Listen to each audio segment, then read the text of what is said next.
This can't be that hard.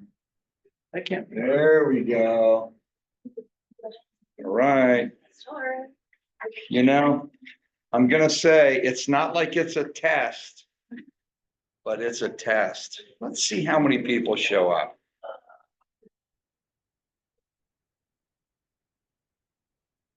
So, a brief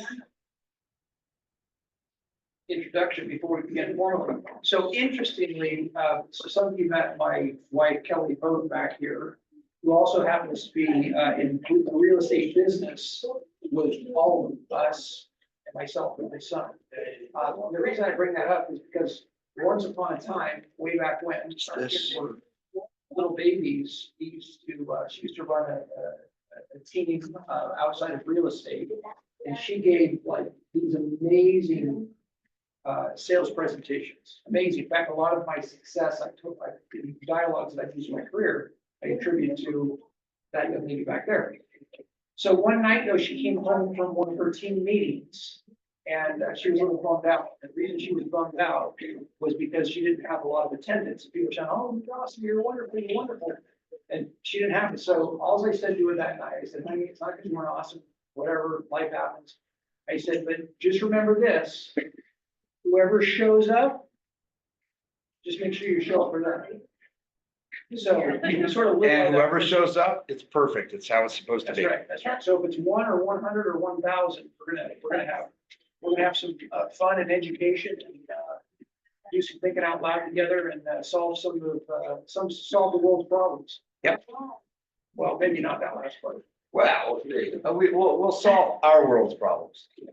So this is my first time meeting Kris and Kelly face to face.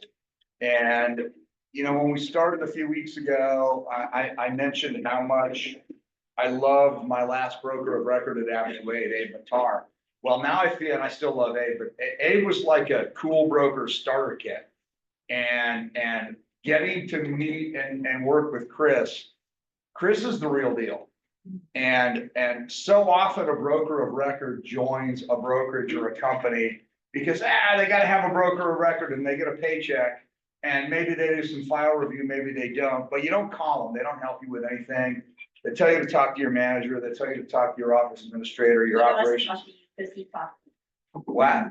He's great in Carmody. Well, that's where I'm getting is the first week that I was here, I'm like, oh, you know, Sandy said, are you going to attend Kris's training? And I'm like, Kris who?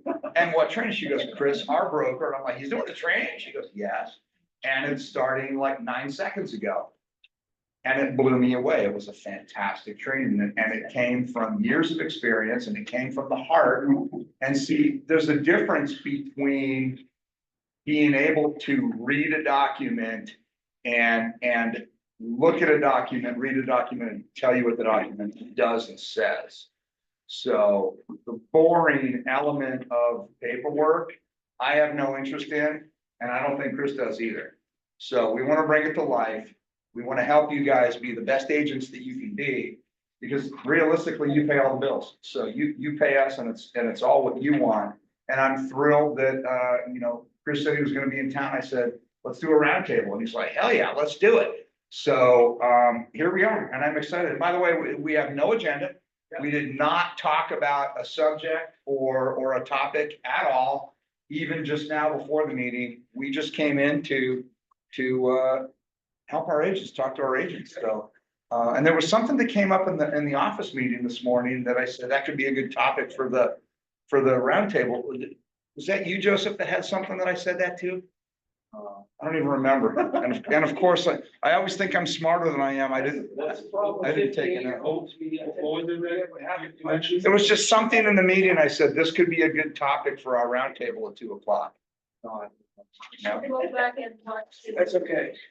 Demetra, could you get on that and just go watch the last 90-minute meeting and fast forward and find it?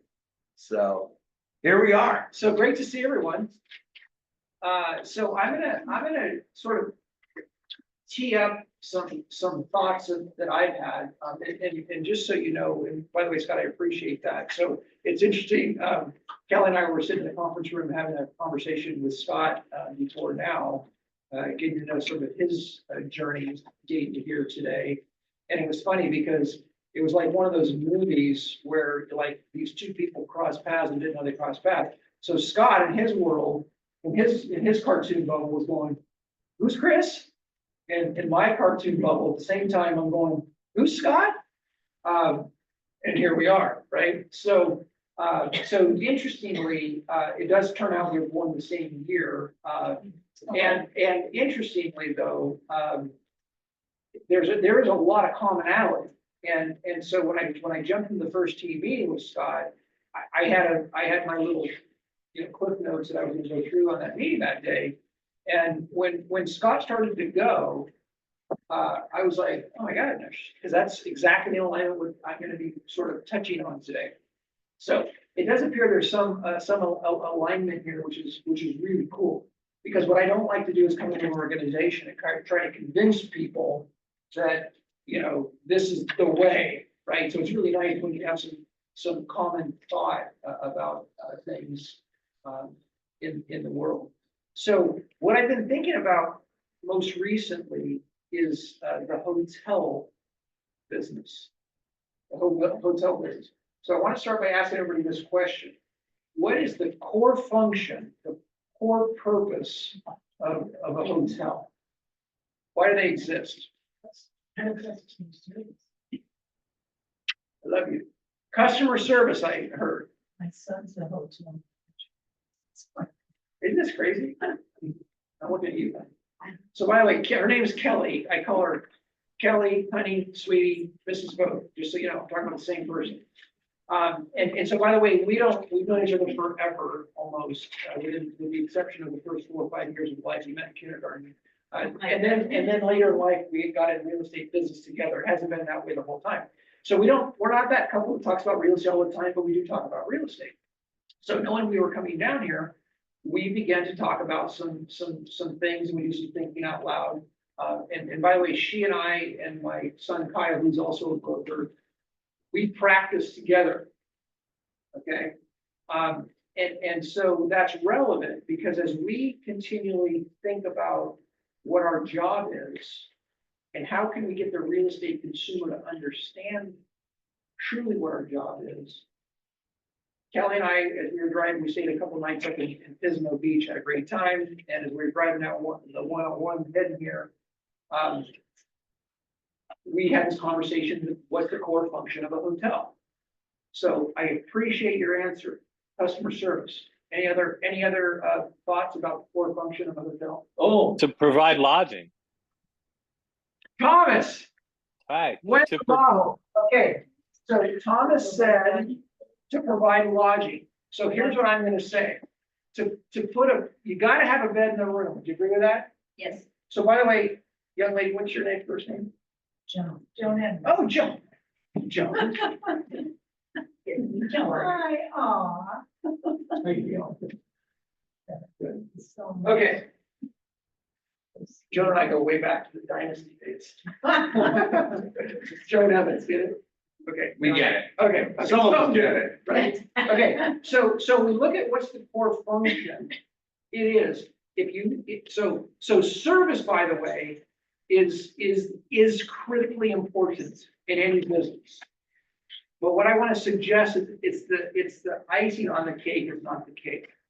So let's just say, for example, you check into the Ritz-Carlton, they're renowned for their service, their turn down, their, thank you for coming in, Mr. and Mrs. Vogt, blah, blah, blah, all that stuff we hear about.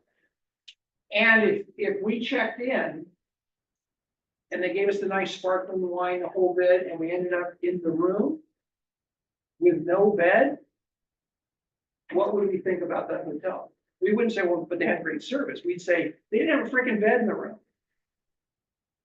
Does that make sense?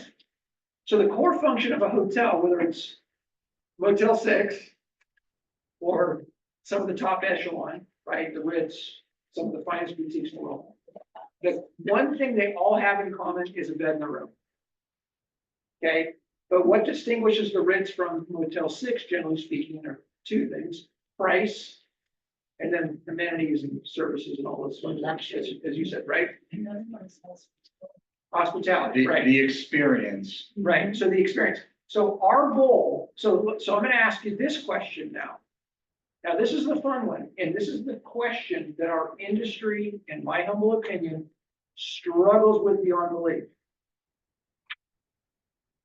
Our value. What is our core function as a real estate professional? And you could say it that way too, Sandra. You could say, what is our value? What is our true value? Not the perceived value, but what's the true value of a real estate brokerage and a real estate professional? So when we talk about this, what's our bed in the room, so to speak? Okay, The knowledge that we have. okay, so I love that. The knowledge that we have. Okay, so when you say the knowledge what we have, expand on that a little bit. If you wouldn't mind. What do you mean, Albert? Well, this could be a complicated business. You gotta know the ins and outs, of course, all the contract forms and all that, so you don't get stuck when The expertise. you are sitting next to a buyer or a seller and they ask you question. And stuff that you have to be very much confident and on top of it and tell them what exactly it is. Okay, so Albert, thank you for that. Now, interestingly, I've asked the same question in multiple venues with multiple real estate agents. And interestingly, I've asked the hotel question and I've asked what's our core function? And literally in both scenarios, it's been service is one answer. The other answer is Thomas said, do I have a place to sleep at this hotel? And then as Albert says, do I understand the transactional documents and can I navigate my customer through the transaction? So when we look at our values, our industry struggles with defining a value proposition. I believe that is because our industry has spent many years not celebrating what I would call transactional excellence. What do we generally celebrate in? I love the way you say, not celebrating transaction Yeah. excellence. So what do we typically celebrate in this business? The closing of deals. The closings. Now, by the way, are closings necessary? Yes or no? Yes. Yes, because if we don't close deals, we don't pay the bill. You don't get paid, the lights don't stay on. There's no business, right? So historically, though, we have, as an industry, have fallen this trap of production. What's the difference between an agent and a broker in the state of California? Thomas? Amount of education. Oh, I know. Okay, so the amount of education, who said that? I love that answer. The Okay. experience, Okay, Essence said experience. So an agent works under a broker. That's true.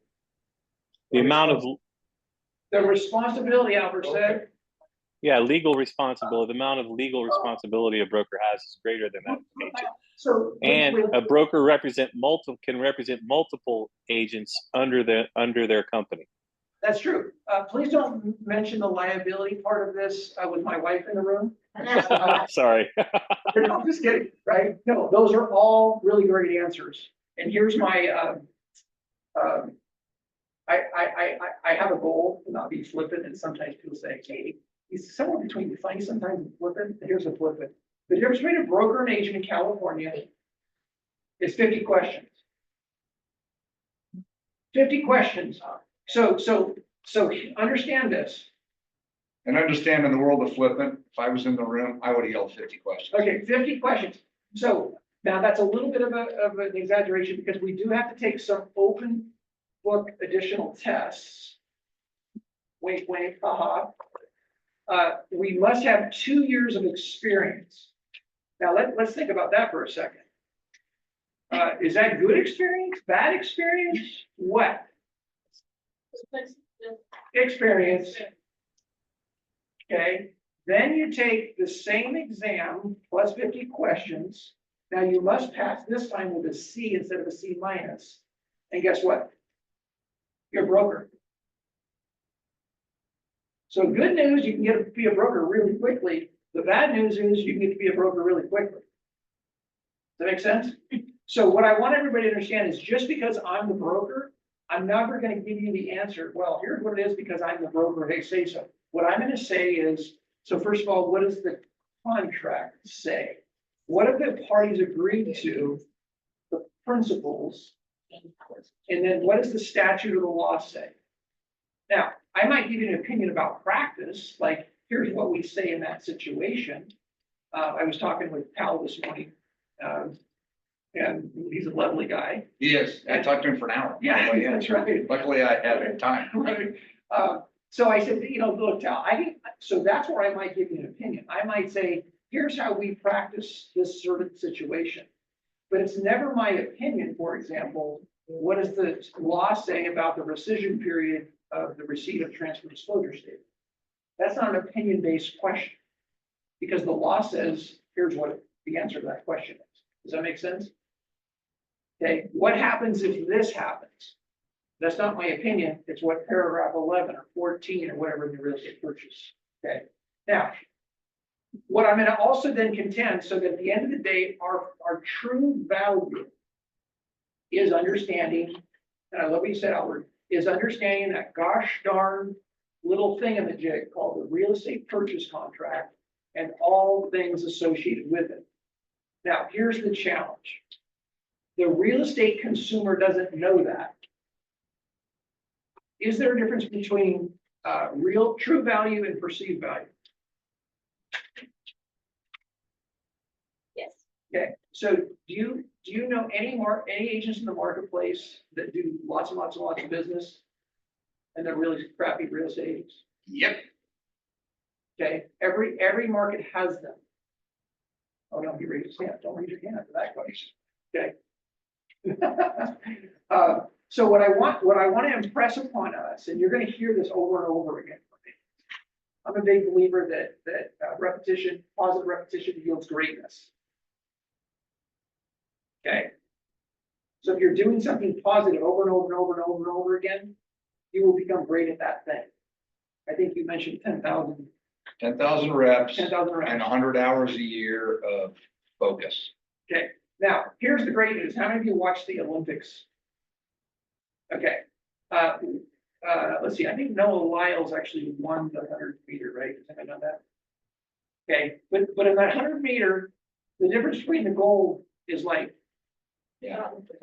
okay? Now, what I want you to know is I want you to know the stuff inside and out. And though, I want you to understand, as my mentor told me, you only have to win the race. You don't even have to win the race by 50 meters. You only have to win the race. Because if you go on a listing appointment or a buyer broker, a rep appointment, what do you get if you come in second on a listing appointment? Get nothing. Nada. No. You don't get a silver medal, right? So I want you to press into this stuff, and then understand, how do we bring this to life, and how do we understand it? So that's the first part, is understanding, so that we can articulate and implement it in our businesses. Does that make sense? So if you were to ask most people, when the news broke on this on the lawsuits and the practice changes, our industry began to freak out. CEOs of major real estate companies, people were running around saying, agents got another value, agents got another value, agents got another value. And I did say to one CEO, I said, that's awesome, you're the CEO. Please tell me your elevator pitch as to what the value of a highly qualified real estate professional is. And you know what that CEO said? It was a rambling sentence that was not comprehensible. A leader. I was gonna suggest that he probably talked about the agents that do the most business. Right.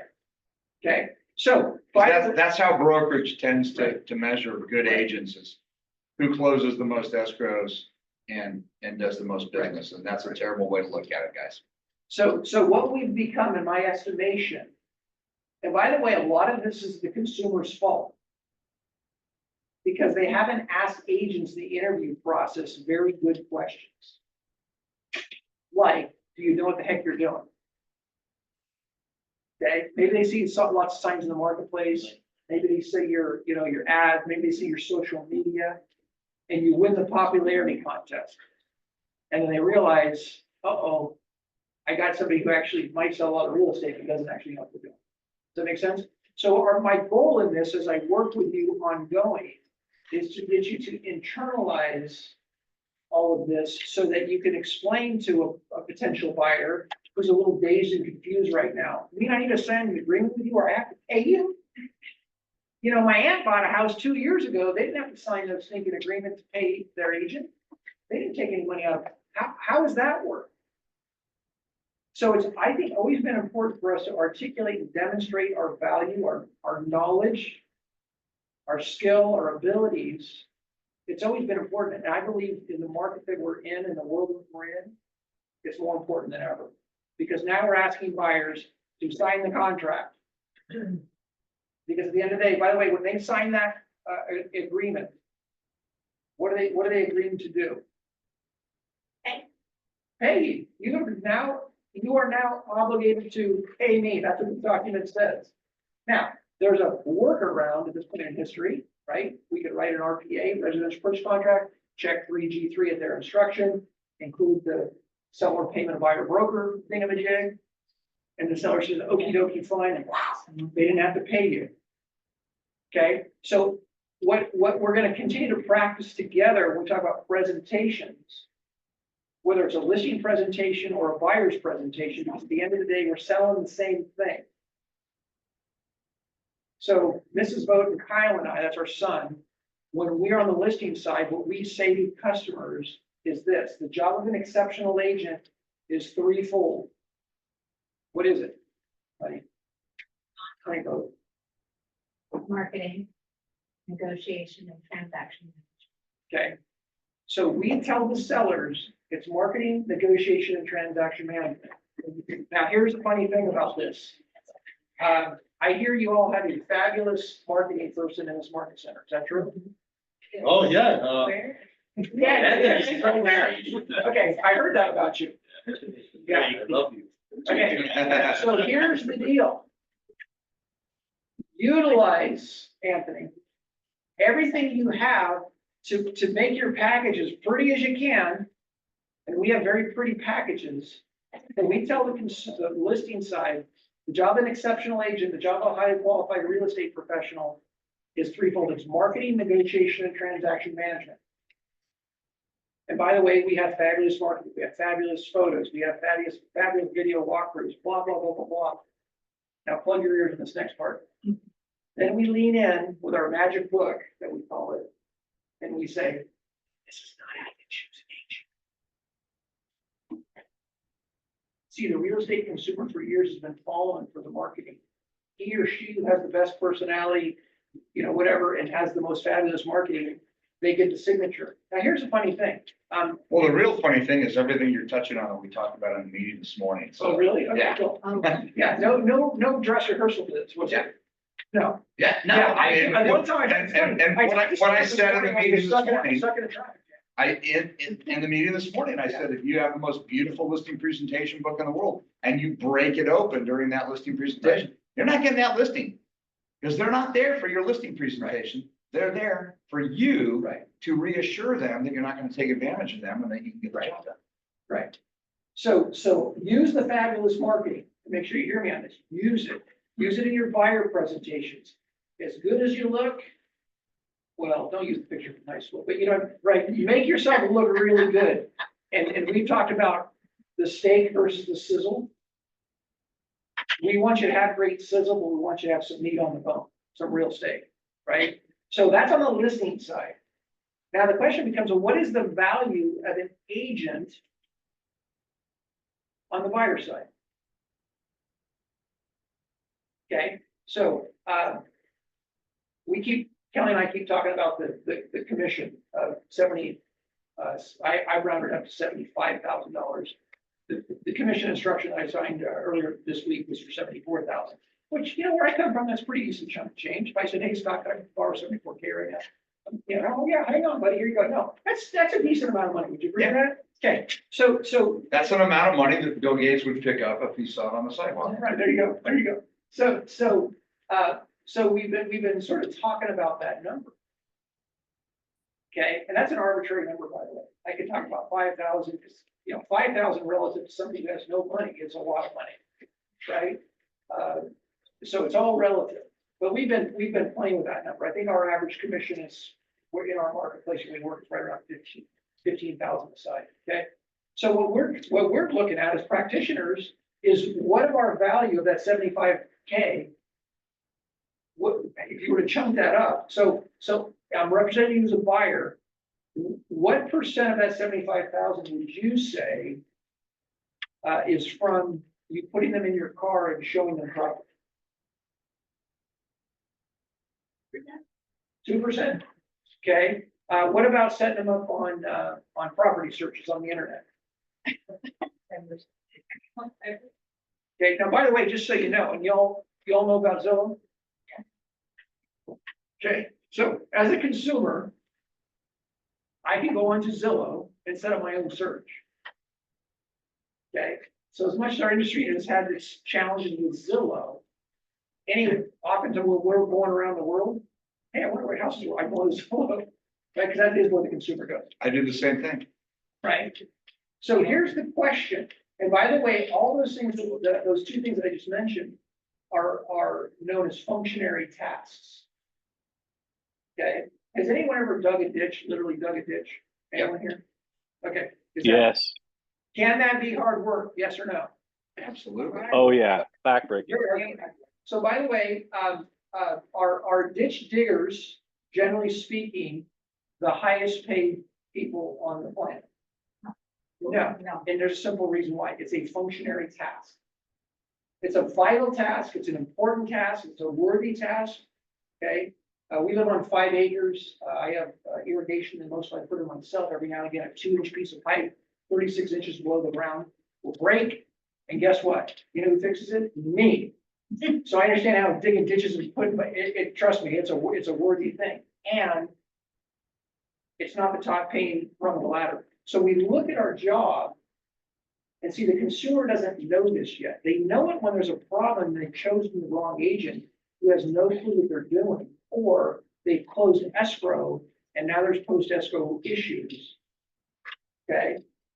They know it then, but they don't know it instinctually up front. To say, Anthony, what are you going to do to meet your fiduciary to me as your buyer? They don't ask that question instinctually.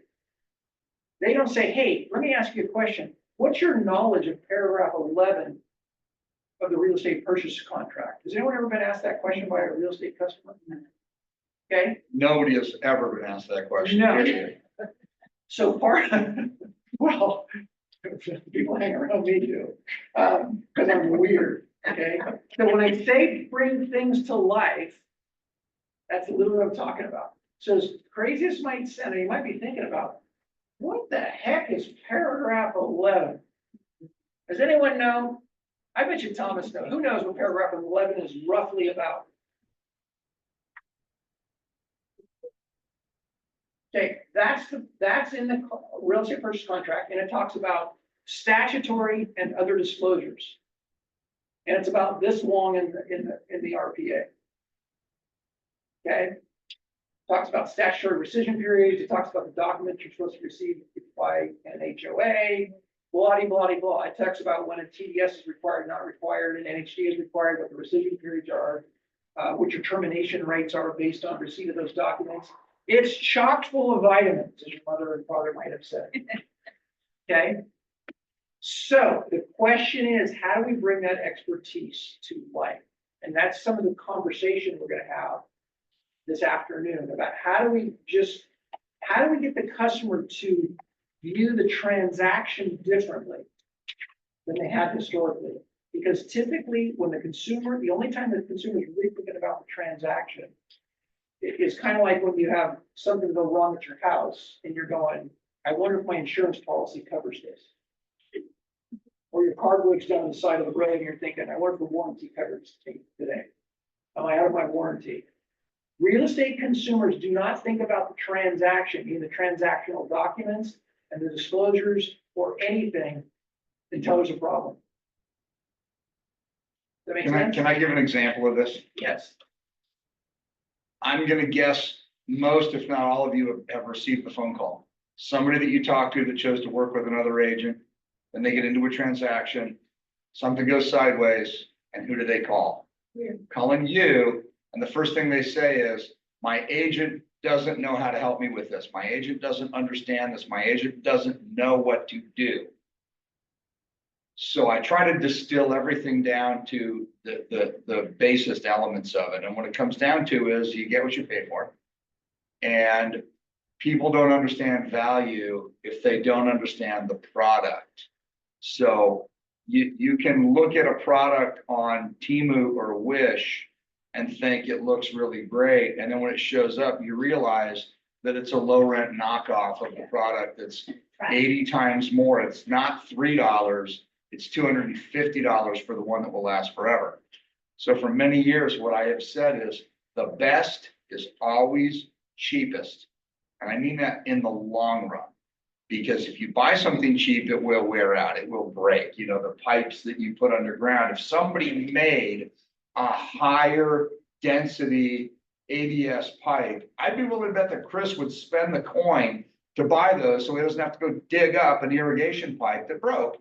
If somebody has a pipe that isn't going to break and he knows it, he'll spend the extra $1 a foot for that pipe. And our clients, they get that on some level. What they don't get is the difference between agents. They don't understand that agents are different. We're not all the same. We have a different skill set. So we have to be the one to be able to articulate quickly what our skill set is. Yep. And like I said this morning in the meeting, first impressions, how long do you have? 3 seconds to make a good first impression. Used to be 10, now it's 3. The same thing goes with enhancing your value. You better be passionate about something that you do that you're really good at, so that you can drop it into conversations with these people before they pick that other agent. And then they call you and they want you to solve everything. And guess what? When you say, I'm not allowed to help you with this because you didn't hire me, now they're angry. You're my friend. You're supposed to take care of me. So it's Right. Yeah. So the question I'm gonna ask myself, if I'm an agent at this point in history, and by the way, whatever the answer is, it is the answer, and that is okay, right? Our son Kyle, who will probably come down with some of these trips, because he's brilliant, in that he can absorb facts, and dates. I mean, just like, I don't know if he has photographic memory, but it's kind of interesting to watch, right? And so the important part of this is what I used to tell him, and he wasn't Mr. Scholastic, by the way. He didn't go to UCLA, okay? Because even if he applied, they wouldn't have let him in. He wasn't a horrible student, but he was a very average student, not because he wasn't able, but because he didn't, as many parents say, apply himself. You know how that goes? Right? Johnny, if you just apply yourself. Well, when I began to lead agents in my career, I kind of found myself to kind of do the same thing. You just apply yourself. So what I would always say to Kyle is like, buddy, wherever you're at today is fine, because tomorrow's a new day. And you can start from scratch and whatever and actually do your homework and do some study. I'm going to say the same thing to our real estate community. Maybe you don't know the contract and the disclosures as well as you should today. That's okay. If you're willing to, that in itself is valuable to the buying and selling public. Okay. So the first thing is to wherever you're at in your understanding, your knowledge base, and I'm so glad that Albert used that word, knowledge, right? The Vogt law is clarity equals power, but that clarity comes from knowledge, by the way. Okay, so that knowledge will empower you. It will actually give you confidence to sit before the customer, and even if you don't say I'm the very best, inside of you, you will know that you are at least one of the best. Okay, and it'll sort of like permeate, it'll come through in your language, your position, the way you come across, all those things. It builds confidence. How do I know that? Well, I know it, observing many agents at a level of my career, where I really know that is as a 25-year-old kid, I was scared to death of that contract. And I had two choices: ignore it completely or learn it inside and out. Fortunately, I had a mentor at the time who said, "Kid, let me tell you, any agent who doesn't understand the agreement and or isn't willing to, isn't worth the price of admission for the customer." Okay? So it's that understanding of that contract and everything that flows out of it. Okay? Now, the good news is you have multiple resources. You have a team leader here, and I'm not here to do a stock commercial, but I've been around the world enough. I've been in and out of the Keller world a little bit, other organizations, so on and so forth. And what you have in Scott's a really good thing. You have a team leader who has an acumen of a traditional real estate manager, who actually cares about the transaction and all those things. That's a really important thing, because sometimes in the Keller model, candidly, that gets lost. Okay, and you have a team leader, but you don't have somebody who can help you in your knowledge base and your understanding. So we're very blessed to have Scott in this. So you have the resources. So then it's a matter of, is just the understanding. I know many of you have showed up for the Zoom trainings. We're going to continue those. Those are going to be, we're going to keep doing those. Scott's going to do what he does in this market center. I told him today, my job is to be a resource for him, meaning to be a resource for you. Okay?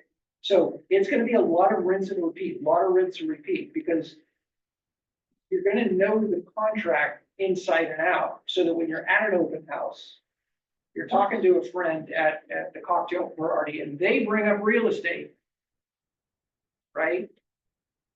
Because you never know those conversations lead. Okay, so the fundamental thing that's lacking in our business, and I believe the reason that ultimately our industry is under attack, is because we've gotten away with a lot for many, many, many years. And the chickens are coming home to roost. Okay, so I truly believe that. Okay. So the question is, what do we, how do we translate that and into a selling situation? Because it's one thing to know it, it's another thing to be able to articulate it and demonstrate it, so that their perception is you're the one they want to hire because of your knowledge, your skill, and your expertise. Not just because you have some fabulous social media or a great podcast. If you have those things, by the way, if you have those things, then you can actually have a bigger megaphone to tell the world simply this: everyone's been lying to you. Let me tell you how you want to choose an agent. Okay? Because let me ask you this question. If you were a real estate customer, would you say, I'm looking for an agent who's got great social media and doesn't know a plumb thing about the residential purchase contract? Would you want that agent? No, you wouldn't. I mean, that sounds like, what crazy person would? But when I said earlier, how do we celebrate that? So and maybe that, so how do we communicate that? How do you build that into your presentations and all those fun things? Okay, so those are some of the conversations that I want to have. And let me add on to that real quick. So we all know the real estate TV shows, right? The $1 Million Listing, whatever. So quite a few of the people on those shows I've managed over the years. And a team in particular, lovely, told me recently, when I asked about how the career is going, how's the show going, they said, "Oh, it's amazing. We make millions of dollars and we don't have a clue what we're doing." And this is the team that paid me personally. My partner, Nick, came to me and he said, they need to learn the residential purchase agreement. And I told them that you'll do a 10-week session with them in the conference room just for them. And you'll do an hour a week for 10 weeks and they're going to pay you $5,000. And I'm like, they don't need to pay me. He goes, if they don't pay you, they're going to get no value out of it. I go, okay, they can pay me. Sitting in the conference room with these guys was like trying to herd cats on cocaine. They were the most ADD people ever, getting up, pacing the conference room, looking at the time. And I go, literally, I'm going, hey, I need you, you're paying me good money for this, and they couldn't focus. And they make a lot of money, they have no clue. And I always say to people, I go, when is it that we learn anything? And the answer is pretty easy. When we have an epiphany that that information is valuable to us. You hear me talk about the reticular activator in your brain, the thing that comes up when you want to buy a new car and suddenly all you see are new cars everywhere. And then you decide you want a BMW and all you see are new BMWs. And then you decide you want a white one and all you see are white BMWs. They're always there, but until you need them, your brain filters them out to keep you alive. It keeps you focused on what you need to see. The moment we have an epiphany is when our brain kicks into learning mode. So from psychological terms, I've thought about this for years. I go, I need to spur those epiphanies. And I will tell you when, for me as an agent, when I went from a very successful real estate agent who made a shit ton of money to a really good agent was when I got scared because I was in a transaction that was way above my pay grade. And the agent on the other side had been doing it for 40 years at the time. And she's still in the business. And this was 20 plus years ago now. Oh my God. And I went to the office the morning before the physical inspection. And I panicked. I said, God, please help me. And I threw my contract, manila folder, on my desk. And wherever it opened is where I was going to read. And that was, I was going to crunch this. I was going to cram for a test, and I've got inspections in 3 hours, and I'm going to become a pro.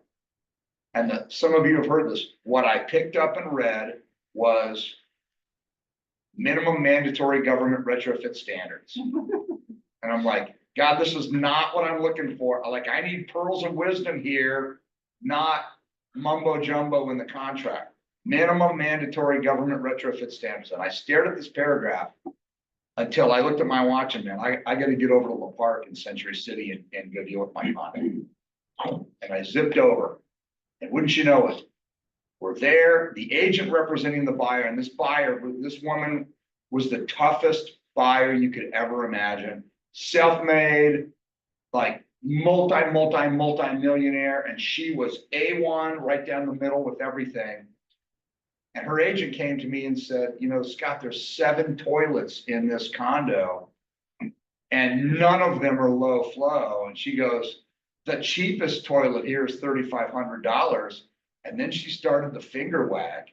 And you know, you have to replace these toilets with the same toilets that are here. And she said, it's in the contract. And all I could see is minimum mandatory government retrofit standards, like a blinking LED line in front of my eyes. And she's wagging the finger. I don't like bullies, okay? She's wagging the finger, so she's bullying me, telling me I've got to do it because it's in the contract. And I cut her off. And I said, no, I don't. Minimum mandatory government retrofit standards apply. It's right here in the contract. You're going to get $89 white Westinghouse toilets and be happy with them. And she lost her ever-loving mind.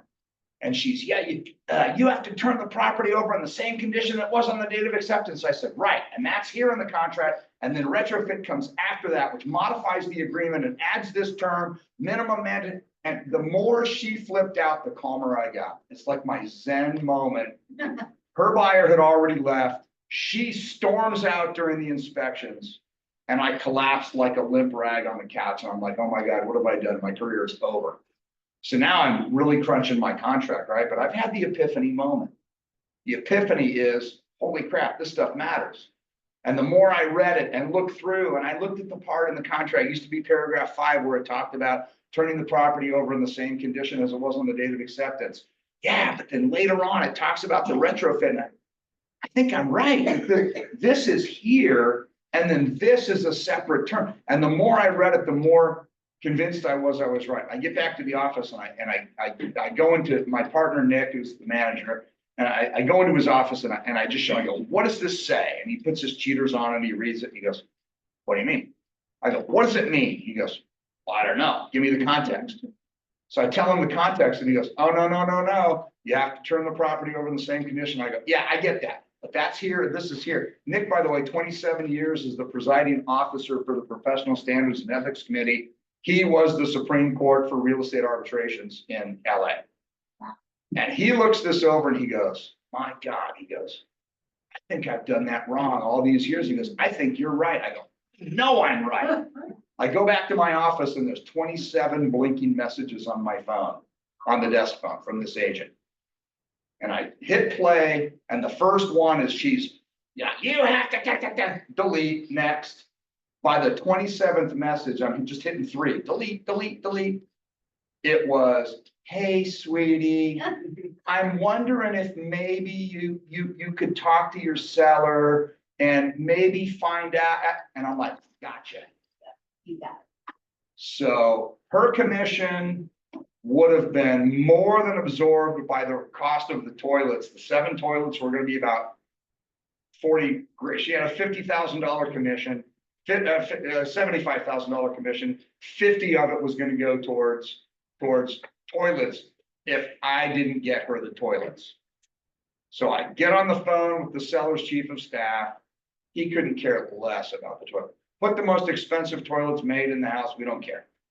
But when I went back to her, I said, I can get you the toilets, but, she goes, what's the but? If you ask for 1 penny in credits or repairs or reduction, toilets are off the table. The toilets are a gift for you.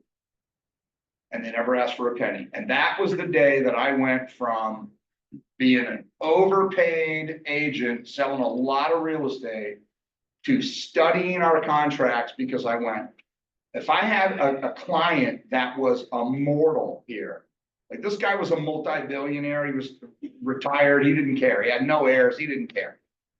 If I had a regular client, and by some omission of my action, I cost them $50,000 in toilets, and they found out later, do you think they'd be happy about that? That's a lot of money. You know, we were talking about 75 grand, 50 grand is still a lot of money. And I realized in that moment, my clients need me. I provide value above and beyond getting them set up online or driving them around. Oh my God, I bring that. It completely changed my career. That was the day that I became a contract nut, and it's never ended. And it's paid huge dividends in the years since then for agents that I work with, because the value is there, and you need to be able to articulate your value to your clients, or you are just, what are you doing for $75,000? They don't see that you've spent 3 years learning how to protect them and out negotiate everybody else for that $75,000. They don't see that. All they see is that you worked with them for 2 weeks and you're getting 75 grand. This is ridiculous. Joe. Yeah, so. Kris and I spoke. Yeah. He was explaining how important it is for them to read the contract. So my question is, how much expectation should we have for a client to read and understand? Or, because I've been a school teacher, so Yes. I'm very, wanting to know the right way to do this, Okay. or sit with them. Yep. And read it word by word, and then if the question comes up. Okay, so, But there's so much verbiage in our contract amen.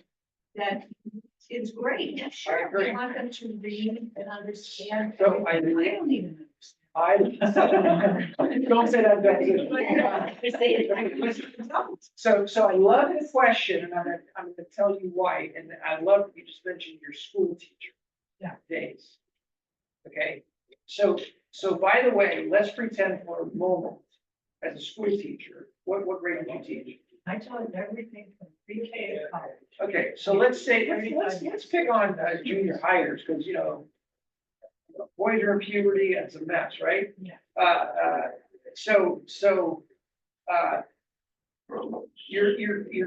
You're teaching teenagers. And you say to them, hey, we have a test in 5 minutes. And here's the book that the test is out of.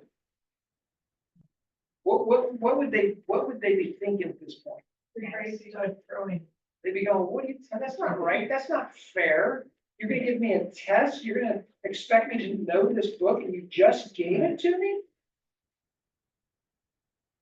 The real estate industry's been doing that for years, ladies and gentlemen of the jury.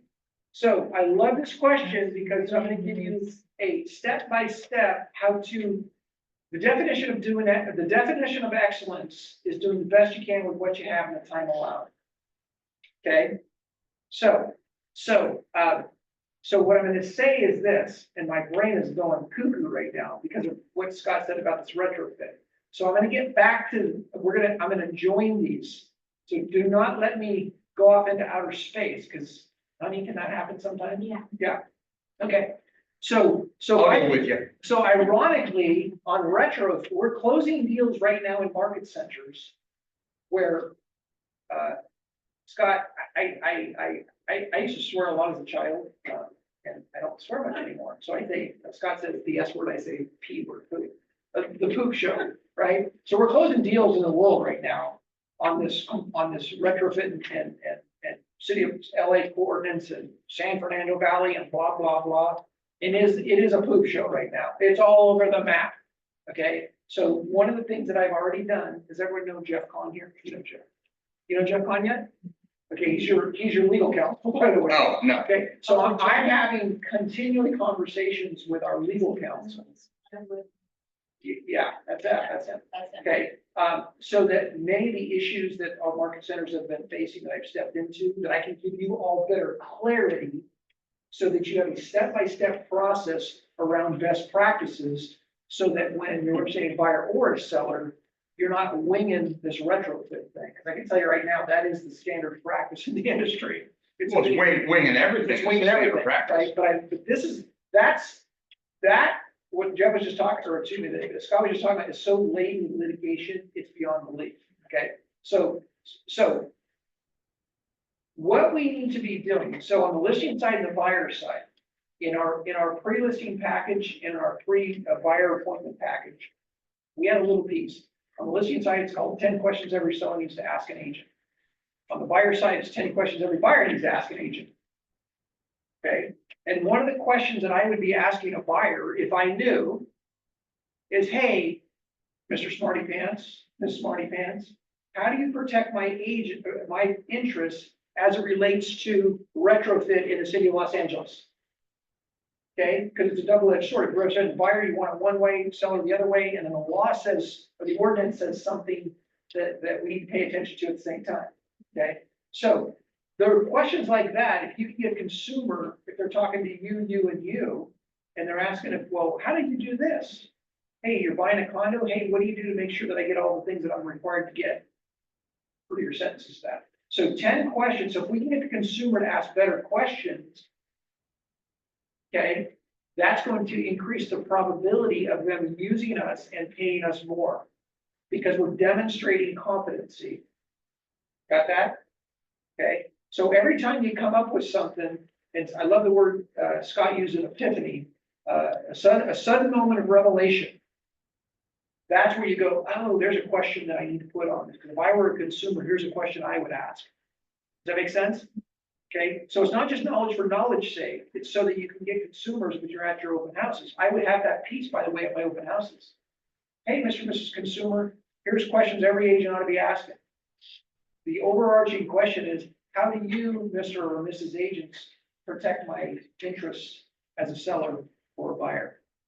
Got that? So it's the knowledge, bringing it to light, and then making sure the real estate consumer, because they will get it. I can't tell you how many situations Kelly and Kyle and I have been in.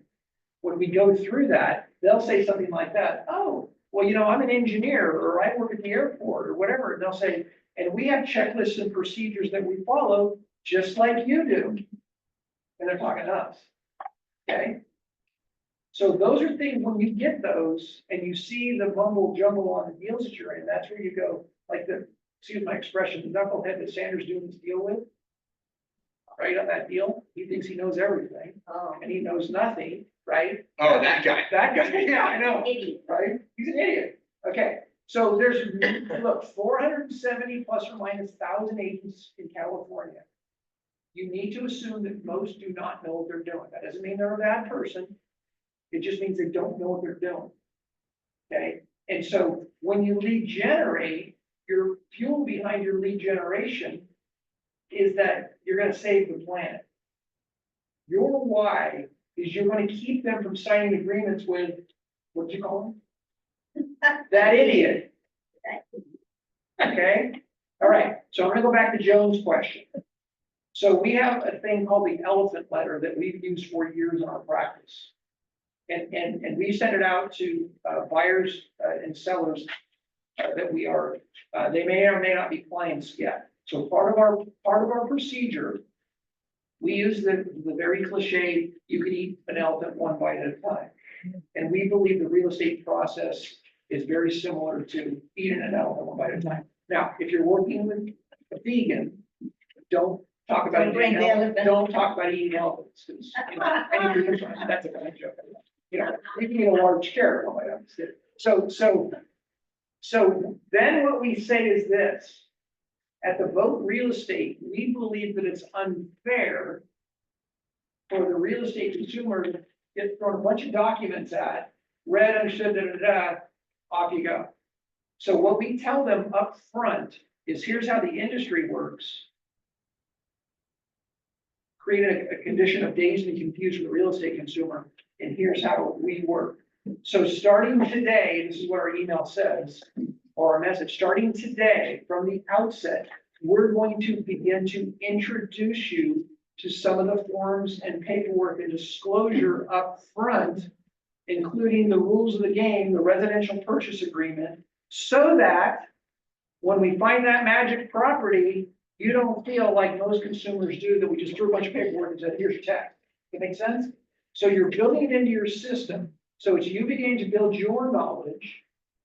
And then up front, literally our first touch is, here's the forms and documents, and here's what we do, here's why we do it, and here's how you benefit.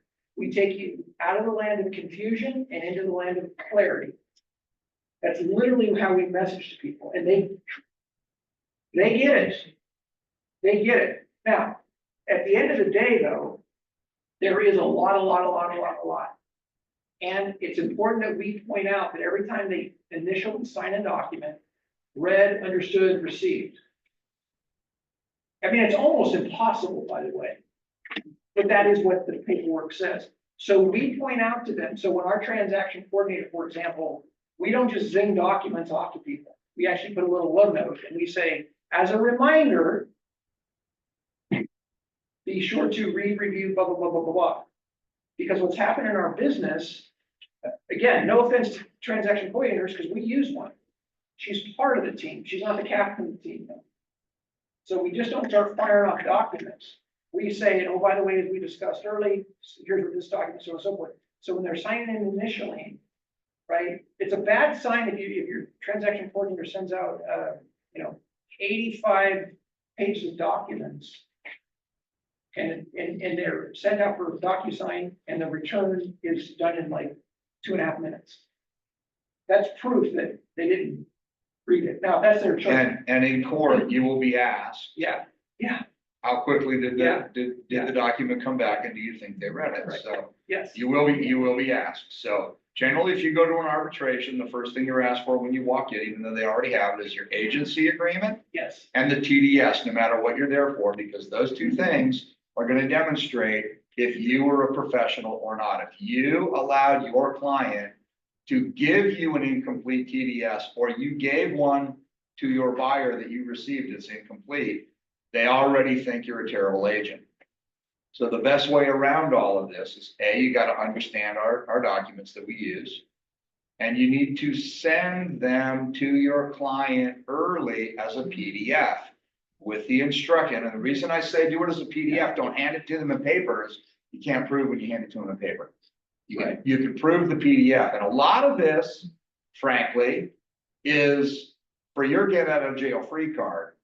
To say that you have advised your client, and you can't make them do it. Even if you sit there with a bottle of wine and a gun in your hand, you can't make them read it. No, that's right. But if you send them the PDF with the instructions, these are the forms that we're going to use. I would love it when you've got some spare time.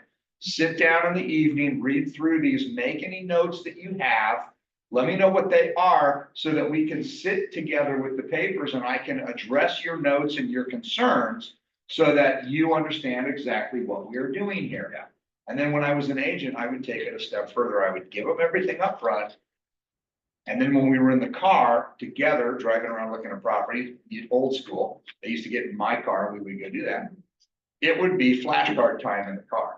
I'd ask them if they've read their documents. Did you understand this part? And while we drive, and what am I doing?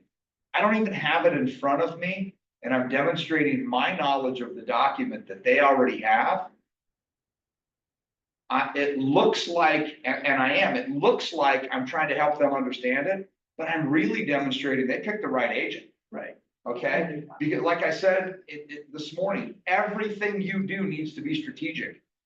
Our business is going in wonky directions and the most strategic agents are gonna be the most successful to sell. So, a few years back, I wrote on an offer on a $20 million commercial property. Come to go back and forth, 5, 6, 7, 8, and addendums later, we had to come out of escrow. We got sued. We were the buyers. I was representing the buyer. It was one, I don't remember what it was, in one of the addendums, I had used a key word, but somewhere I had learned contingent. So one key word on one addendum saved me.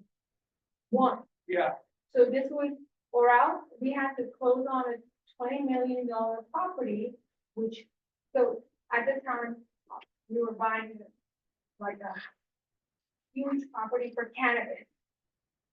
So the mishmash was if you could get a license on the property. Right. You couldn't, the property Right. wasn't even Yep. worth 10 Yep. million. Yep. Okay, so So it was contingent upon them contingent. getting a Yeah. And permit. so Oh my, I was working with another agent, they send in the documents removing that word. And when I rewrote my addendum, I added it. oh. Oh, On the, one of the last addendums, it said the word contingent. We had to hire an attorney and because of that one yeah, you were word. saved by that. yeah, words matter for sure. And your job is to protect your client. Yeah, so when you talk about understanding, reading Yeah. the contract, Yeah, the contract, sometimes the contract is very tricky and it does contradict itself in certain areas. Once you learn it so well, you realize, well, it appears to, but I get that. There's There's two, times in your head, there's go two on like- conflicts in the RPA. I think they addressed one of them in the most recent change, but they'll get to it. They'll address it. So clarity is king. So right quick, so let's just ask this question, okay?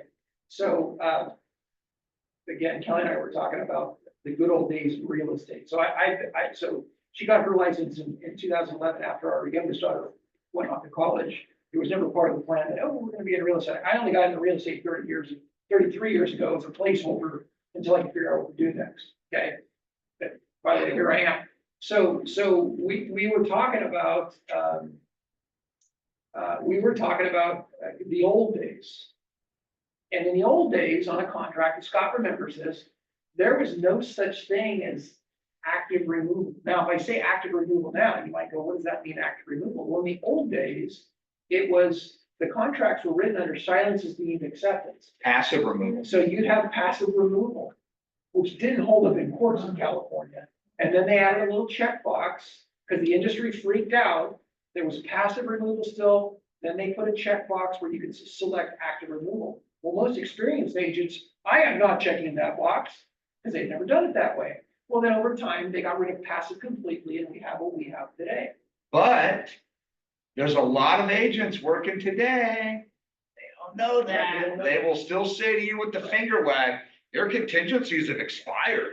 You're out of contract. Yeah, you're out of contract. Your contingencies expired. They don't expire. You gotta remove, Right. actively Active remove. removal. So here's the question, though, that I'm gonna give a little quiz on. Thomas, you're a sharp looking dude. This is the first time I've seen Thomas in real. He was supposed to be here in person. He was here earlier, so. Okay, So here's the question. You represent the buyer.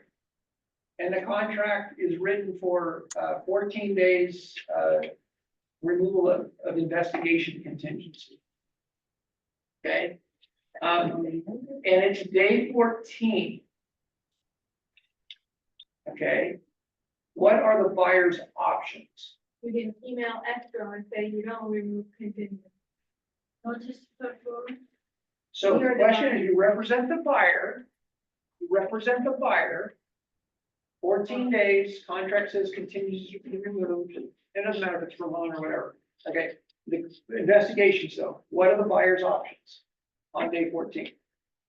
You can get an extension, Extension, you can remove your actual, they can remove, or you Or can get out of cancel the it. contract. or you can cancel, or, Notice to perform. well, you That wouldn't, you comes wouldn't from- give that's the client the a notice seller. to perform. I just said it. That's the seller. As a buyer, you don't send a notice to conform. No, what's the point? Oh, okay, it's the buyer, sorry, Yeah. sorry. You got nothing. Oh, where's the bubble? Saying that. Plus, Do not, do nada. and then you still Do haven't removed nothing. anything, that's So right. guess what? So here's what you don't want to do, and this is what happens in the real world. Oftentimes, TCs start doing this whole thing. And the contingent removal form gets checked with all the, or whatever the case may be, and goes over to the buyer, and the buyer doesn't know any better, because they've been signing documents for, 2 weeks, and they're drunk from signing. And it's gone. The good TC That- doesn't send. If any of you have a TC that conducts him or herself like they're in charge, be very careful. They're not supposed to do anything until you instruct them to do it. Be very careful with them. So So- the safest bet would Okay. be just to email escrow. So saying what- that you don't remove. So what escrow wouldn't have anything to do with it at this point. Okay, because remember, this is a contract with the buyer and the seller. Okay, so what you would do is, and by the way, what you've done in your counseling session, if you said buyer, now as we're writing the contract, so on and so forth, and you're gonna be a profit. So when we get to this day, or as we approach this day, depending on the age on the other side. Because the other agent, the response, whether you get a notice of perform from the others, or your client gets a notice of perform from the other side or not, is directly correlated to how well that agent actually knows what the contract says and what their client's rights are. Okay, so what we're gonna tell them is that on this day, the contract says you will remove this contingency. And if you don't, You lose your Okay. deposit. No, no, no, you don't. You got, you, you the don't, seller. the needs to seller has the provide right Letter. to do this thingy, and this is what it says in paragraph 14, they can give you a notice to perform. At that point, if you don't remove it, then they have the right to cancel and Take your return your deposit. return. That's what the contract says. Paragraph 14, 11 and 14. Get the whole thing. That's- 11 and 14, okay. 14C. Thank you. Okay, so that's what so this is not Kris saying, this isn't Kris, like, Moses, right? No, this is what the contract says and the parties have agreed to. Got that? Okay, not what the listing agent thinks, not what you think, it's not what Scott thinks, it's not what I think, it's what it says. So at what point do they get to keep your earnings deposit? If you remove Oh. contingencies and you. She said the E word, okay, okay, so this is so when I'm gonna give you an opinion, this is also an opinion as a practitioner and also as your broker. What you wanna do is make sure that the client understands what their options are. Okay? So, and by the way, if they say, you know what, let's go ahead and remove the contingencies, I'm gonna say, okay, fine, if that's your choice. Now, what I need you to understand before we do that, and the forms say this, by the way, if you remove these contingencies are all your contingencies, so before you sign this and you instruct us to send it to them, okay, you need to understand that if you do that and then don't close escrow, the contract says your deposit may be in jeopardy, at risk. It actually doesn't say it doesn't say it's a breach of contract, by the way. It says it may be, there's a difference between may and is. Okay, so that's why when you do a cancellation, we don't say, hey, buyer, sorry, you removed him, you're toast, you lost your money. It says your agent or your broker can't tell you, you need to get the advice of a qualified real estate professional. Okay, so the first step is. Real estate attorney. Excuse me, real estate attorney, yes, thank you, God, yes, you're right. Okay, that's what the cancellation for, it's in bold, by the way. That's in bold, by the way, not business opportunity life by design bold, but bold in the document, which means it's important, right? I've been practicing Spanish for 1,092 days. I would say, muy importante, okay? Got that? Okay, so that's what the contract says. Okay, so it's our job to, and then now if I go to the seller side, I'm gonna say seller. So by the way, it's not, and what Scott said is true. So we're the captain of the team. So by the way, what Scott said about the PDF documents. So the way we work with Paula, our transaction coordinator, is she sends out our instruction, a copy of the PDF document saying, these are the documents that you'll be signing via DocuSign. And if you have any questions, contact me. No, she says, contact Kris, Kelly, or Kyle. Why? Because we're the licensees. Got that? I'll go a step further. I don't say if you have any questions. I say, you're gonna have a lot of questions. I want you to make some notes so that we can talk about this. Because I want to make sure if I do ever end up in a courtroom, that I have instructed them that they will have questions. Not if you have questions, because so many people go, I didn't want to be a pain, so I didn't ask. So I tell them, you're gonna have questions. Make a list, circle things, highlight things, let me know what they are. Because to what Joan said, what I'm gonna say to the client is, Mr. and Mrs. Smith, as you know, as we discussed previous, see, it's all in this setup. It's all when you first meet with them and you begin to talk with them. Because then you say, you hearken back to that day. As we spoke 3 weeks ago, we have some clients that we've done 3 transactions with them, beautiful young couple. We've seen the birth of their first and this spring their second, so on and so forth. And we sat in Starbucks with them in 2019, and we went through some of the highlights of it. We went through agency, and then we went through some of the highlights of the residential purchase contract up front. And to this day, as we work with them, we hearken back all the way back to when we met at Starbucks. Okay, now these are really sharp kids. They knew the contract inside and out after we left Starbucks that morning. So when we went back through, all we had to do is remind them of what that was like. Now, the first time, so they bought a home, then they became a seller, and we said, remember how we went through. And so we were bringing them back to the last transaction. Then they bought the move-up property, and we went through the same thing we went through with them. Remember when we went to Starbucks? We kept saying it was this funny thing. And then even with all that, every time we would send an email, after a phone conversation, we would say, and as we discussed, so and so forth. But our clients know this up front, that this is what our practice is. So we're not surprising people when we start documenting the file, because they go, no, this is how the votes work. We like the votes, they're highly relational, and they're like a skilled physician. We have great bedside manner, and we're really good at doing surgery. Does that make sense? But it all stems foundationally from having the confidence in that real estate purchase contract.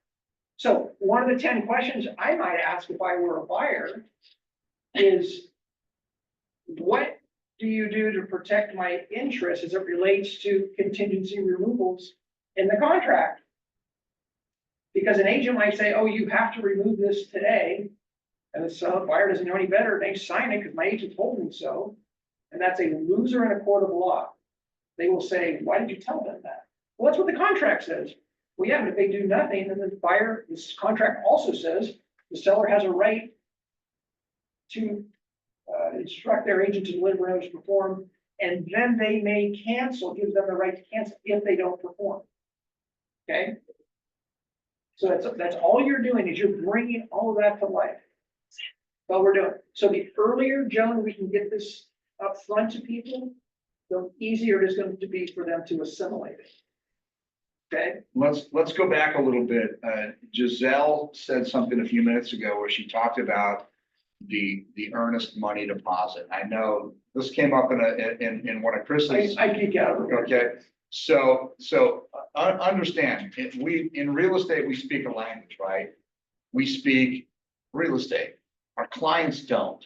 They come to us to explain things to them in the language that they do speak, what it is that we're doing. Nowhere in real estate contracts is the initial deposit called the earnest money deposit. So when we refer to it in a counteroffer or an addendum or anything. Or cancellation. Or cancellation as the earnest money deposit, we are introducing a word or an expression, earnest money deposit, that they haven't seen anywhere else. So your best bet is to call it the initial deposit, which is what the contract calls it. And another thing as agents that we want to say is, oh, well, when the buyer removes all of their contingencies, deal goes hard. Contract doesn't say anywhere that the deal goes hard. Now, it is incumbent upon us as agents to understand that we use real estate contracts. We are also supposed to understand contract law, how contract law works in our contracts. So if you haven't studied contract law since you originally got your license, you might want to look at some of the things that are already protected by contract law that are not specifically laid out in the real estate contracts. And there's several of those things that you would want to know. Stay with the verbiage that is in our contracts. Don't cross-pollinate to another legal field or sales field or anything like that. You'll be very well served by this. If you're ever in an arbitration, you sit in the courtroom, they'll question, why did you say earnest money deposit on this, whatever? There The you go. moment they question that, you just realize you just probably lost. Yeah, I like that Thomas guy. Not Thomas Guy. Yeah. Thomas guy. Yeah. So I'm really glad you brought that up. So a couple of quick things. What's your license number, by the way? 0140. 0140. That's my third one though. Okay, we'll talk about that. So Scott is a lot older than me. Yeah, he was March of 66, I'm July of 66, okay? So he's like ancient, right? And he's a little. Tremendous He's a little, difference. he's a little younger in the business. Another reason I know that is 1.4 and 1.11, but he was like 92, 93. My original license was 89. Oh, wow, no, he's got me there, okay. So when I know the passive removal, the other thing that he remembers is that once upon a time in the real estate purchase contract, we didn't call it that, by the way. It was called deposit receipt, right? And in that contract, it actually talked about earnest money, okay? But also in that contract, there was no mention of agency, there was no agency confirmation in the contract. Back in the old days, we used a separate form and it was called an AC6, agency confirmation. The reason it was called it was 6 is because it was a 6-inch long form. And that's where we do the agency confirmation. It was not in the contract. And then one day it ended up on like page 5 of the contract. Now, why do you think it went from not in the contract to in the contract? A lawsuit. A lawsuit. Now, where is it today? Where's agency confirmation found today? For a state lawsuit. Pagina numero uno, right? Is that right? Yeah. Okay, page 1, front and center. Why do you suppose that is? Lawsuit. Okay, and then by the way, it changed again with how you filled it out because if you didn't have to put the agent stuff, if you're with the same company and all that stuff, you only put the broker stuff. And that came out of the Kris Cortazzo suit of Coldwell Banker, the Hariki suit. It was actually what it was called. The Kris Cortazzo and Coldwell Banker was the agent. The Hariki suit. That's where that came from. That's why it's way up front now. Okay, one of the reasons it's way up front. So here's the point. Every time something moves or changed or deleted There's a reason for it. Now, do we always, I'm weird and I've hung out with real estate attorneys, so I know the horrific suit, I know the debt suit, all these weird things. But that part's irrelevant. The question is, why is there no longer any earnest money language in the contract? My simple answer is, I don't know. But here's what I do know. I know that there's a reason that it was removed. And what do we call earnest money now in the contract? Initial deposit. Initial deposit. Okay, now, you know, some of those things, you're not gonna lose a license over it. And though, just so you know what we do in our practice, when the industry's saying something, this is what I was gonna say earlier this morning, I forgot. I worked for Volkswagen of America before I got into real estate, and in 89 and 90, I was part of the Farfetch movie campaign. In fact, I would come down to Westlake Village, because back in the old days, VW had a big presence down there, okay? We used to have an expression. The expression was, when they zig, we zag. Okay, that was when we would talk about point of differentiation. So if the industry is doing something chronically incorrect, here's what we do. If somebody says EMD, I go, huh? What are you talking about? Oh, you know, the agent said this, oh, they did? What, did they define that in the contract? Because it's not there, right? So it's those little things, and you used the word earlier, that one little word in that contract, that $20 million contract, made a whole difference. Now, here's where, at the end of the day, where they'll make a big deal in court if you use the term that's not there. Because what they'll do if you ever get on the witness stand or in deposition or anything else, okay, is they're gonna take all the things that you've done, and even if they're not related to the reason you're being sued, they're gonna say, this agent's an idiot. Now, they don't say it that way. They're gonna say they breached their fiduciary duty and they don't know what they're doing and blah, blah, blah. And here's how we know that. Substandard level And of, they'll bring up 7 areas. They didn't check this box. They used a term that's not even defined. They'll use that against you in a court of law to prove, quote unquote, that we're a knucklehead. Okay? So that's why those words do matter, right? Now, the other one that I'm very I'm very passionate about things. As is. Yeah, and this doesn't say anything. Okay, so in California, this is important. I like my agents to know the why, because I believe that if you know the why, then your behavior will follow unless you just don't give a rip. Okay, so in California, so by the way, as is was not in the contract years ago. It was not there. And there's a simple reason for that, because in California, in order to as is to be legally enforceable, there's several things that have to be in play. So number one, there has to be a written meaningful definition as to what as is means. Right. Okay, the seller still has to disclose material facts, and the buyer still has to be given a right to investigate the property. Okay, in order for there to be a legal, to meet the legal standard in California, not Chris's opinion, not Scott's opinion, the legal standard in California, in order for as is clause to be enforceable, has to be written definition, seller has to disclose still, buyer has to be given a right to investigate the property. Now, when we read the contract, it says as is, and then it talks about the home sold in its present physical condition. Buyer has a right to investigate, make requests, seller has the right to say, jump in a lake. Right? And the written meaningful definition is in the definition section of the purchase contract. Okay? So as is, as it relates to the RP, is going to be defined in the contract. So why is it that our industry in counter offers and all these other things says home sold as is? When it already says that. Because the minute I write as is on a counter offer, now this is from Vicky Nador.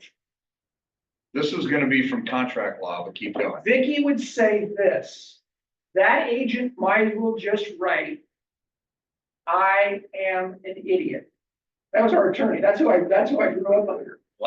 Okay, and because again, understand, she was the one that would see it in court and in litigation and deposition. Okay. So what we don't want to do is try to redefine something that's already exists, We also don't need to reiterate what's already in the contract. right? Contract already says property is sold as is, subject to. So when it says as is, what are you looking for? You're looking for as is, meaning foundation problem, as is, the electrical doesn't work.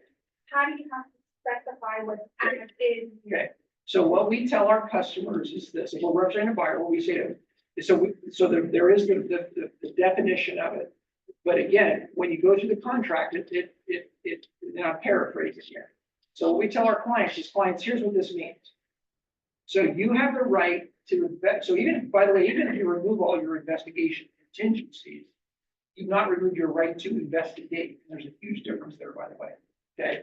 But you have a right. That is now much more clearly defined in the RPA than it Yes. used to be, Yes, which okay. thank God. So they have a right to investigate, and they have a right to make requests for repairs.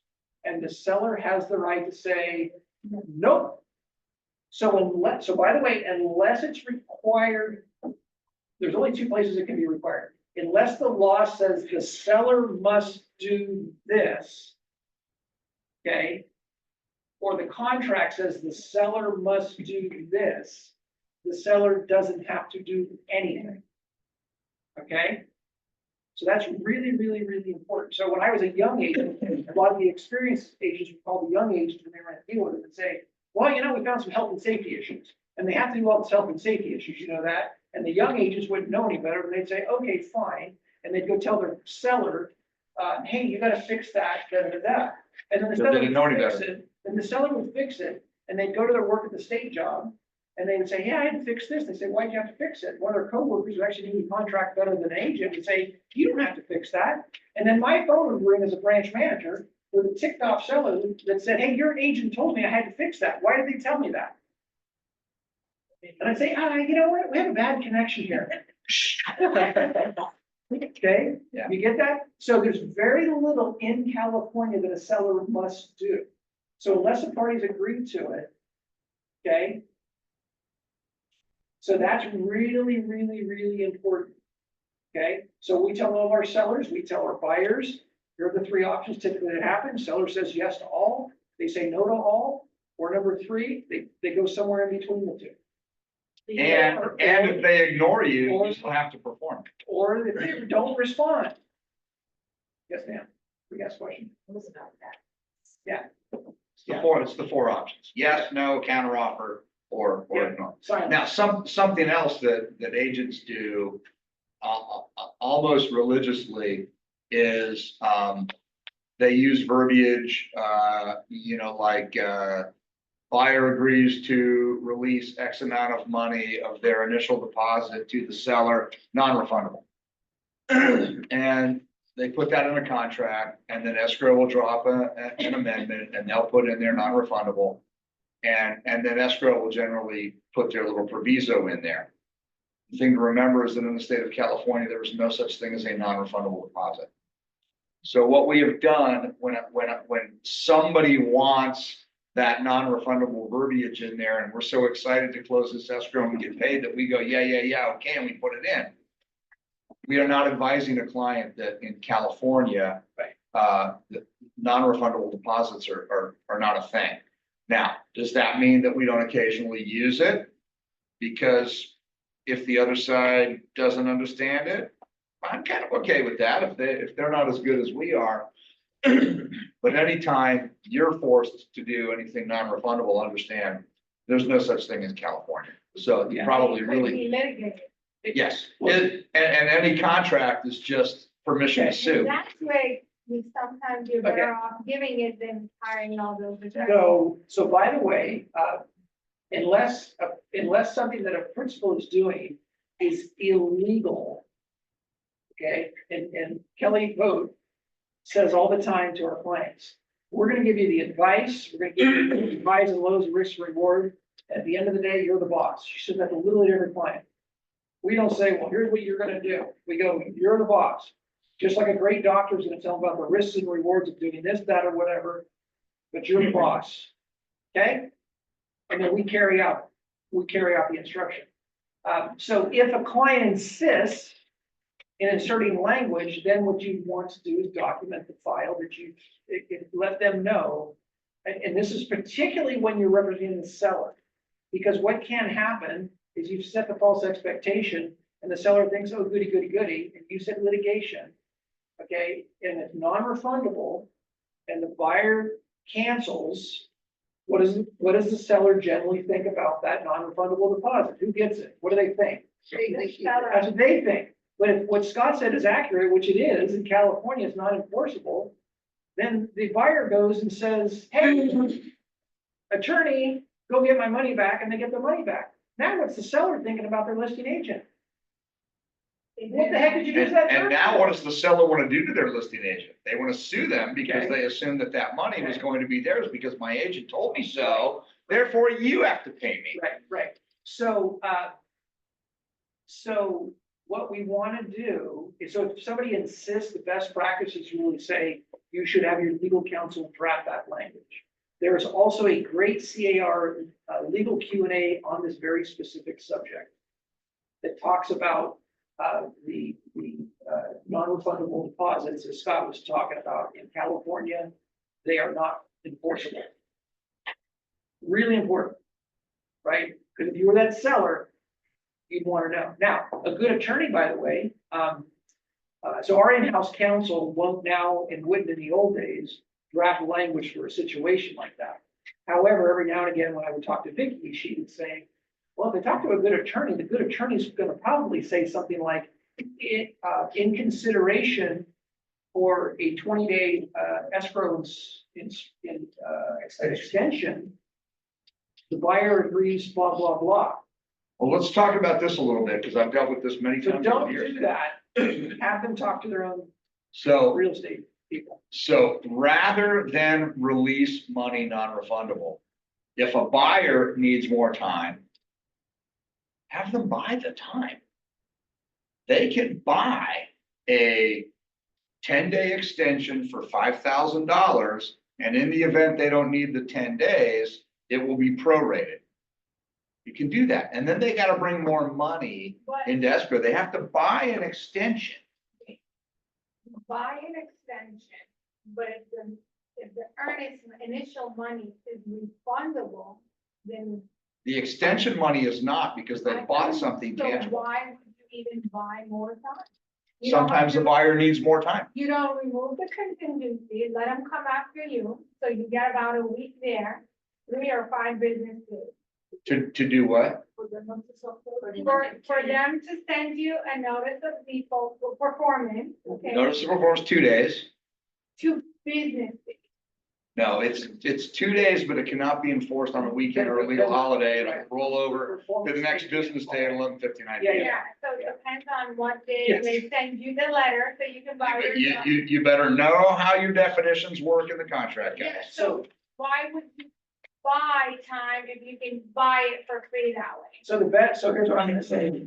I'll give it over. The best practice, if your client wants to go, hey, I wanna get some money on this deal prior to closing from that buyer. The best course of action is for them to talk to their own legal counsel to have them draft language. Okay? So there are the reason I don't stand up in front of Zooms and all these things and talk about workarounds and different things is because it can get us in big We challenge. don't want to work I around. should Joseph. have even said the. I have a 3:30 appointment. You mind if I handle something? No, go. That's good. You're good. Yeah. Hey, where you Hey, going?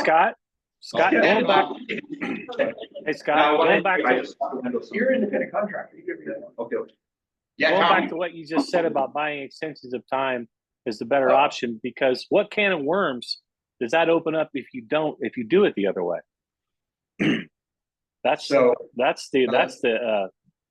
there's the rub, so to speak. you're hired, we're all hired to protect our clients and be a professional in what we do. Right. So letting something roll is not the professional way to do it. You wouldn't want that from your CPA or your doctor. So why would anybody want it from their real estate agent? So the advice to give is if there's an extension being talked about, have the buyer pay for it. At least ask them to, let them counter it back. And sometimes the seller will agree to not issue a notice to perform. And just like if you issue a notice to perform and the clock starts ticking, and then the buyer asks for an extension and the seller gives them an extension, they need to issue another notice to perform. They cannot rely on the one that's already been served because the times have been extended. So now we need the new notice to perform, and whose job is it to keep tabs on that, guys? Your job. It's your job. It is. Not your TC, not anybody else. It's your job. Yes, Joe. Yeah, I just want to say that all this stuff is so key. It's like, not only is it, I'm learning more and more and more to, the mumbo jumbo may become boring, but I'm finding it that you can use it to actually separate, you separate yourself from the herd, so to speak. If you're it'll able to have become boring until the day that you realize you need it. Right. And if you're right, and you need it. But my point is that not only is this, I find it interesting myself personally, but not only is it key to know this about, because I want to know what the heck I'm doing. Yes. But you can use it as a to separate yourself from the herd as a selling point to get clients. Because how many agents are going to be able to discuss this with, or how many are? Let's put it this way. Well, that's the point of what you hear me say repeatedly. Everything you do should be strategic. You want to talk about all of the stuff with your clients so they go, why would I work with anybody else? You're protecting yourself, but you're also protecting them, and you're telling them, I'm the pro that you want to work with. This is why it's all important, guys. Imagine, I've got an RPA. We spent 18 months doing an exercise where we highlighted every protection for the buyer, every protection for the seller, and every protection for both parties. And a lot of our agents never showed up for that. They weren't interested in it. But the ones that did it, Right. Now you go to a buyer representation meeting or a listing appointment, and you talk to them about, let me tell you what protects the other side. Let me tell you what protects you. So I know how to be 2 steps ahead, and you show them that contract. They're not going to work with anybody else. Right. So, and there's been a culture of practice, at least when I first started speaking with other agents and other people, like, oh, just convert the leads and then let the other stuff just work out. Well, that didn't really set with me. I get prospect. That's important to get leads, but what the heck are you going to do with a lead if you don't know what you're doing? So then not only is it dangerous because you've got the lead, then you're exposing yourself to look like a buffoon. And not only that, who you're representing is, as a brokerage. And not only that, you might be exposing yourself to legal things that, we're so trained to like get the lead, convert the lead. And that's sales 101. I get it.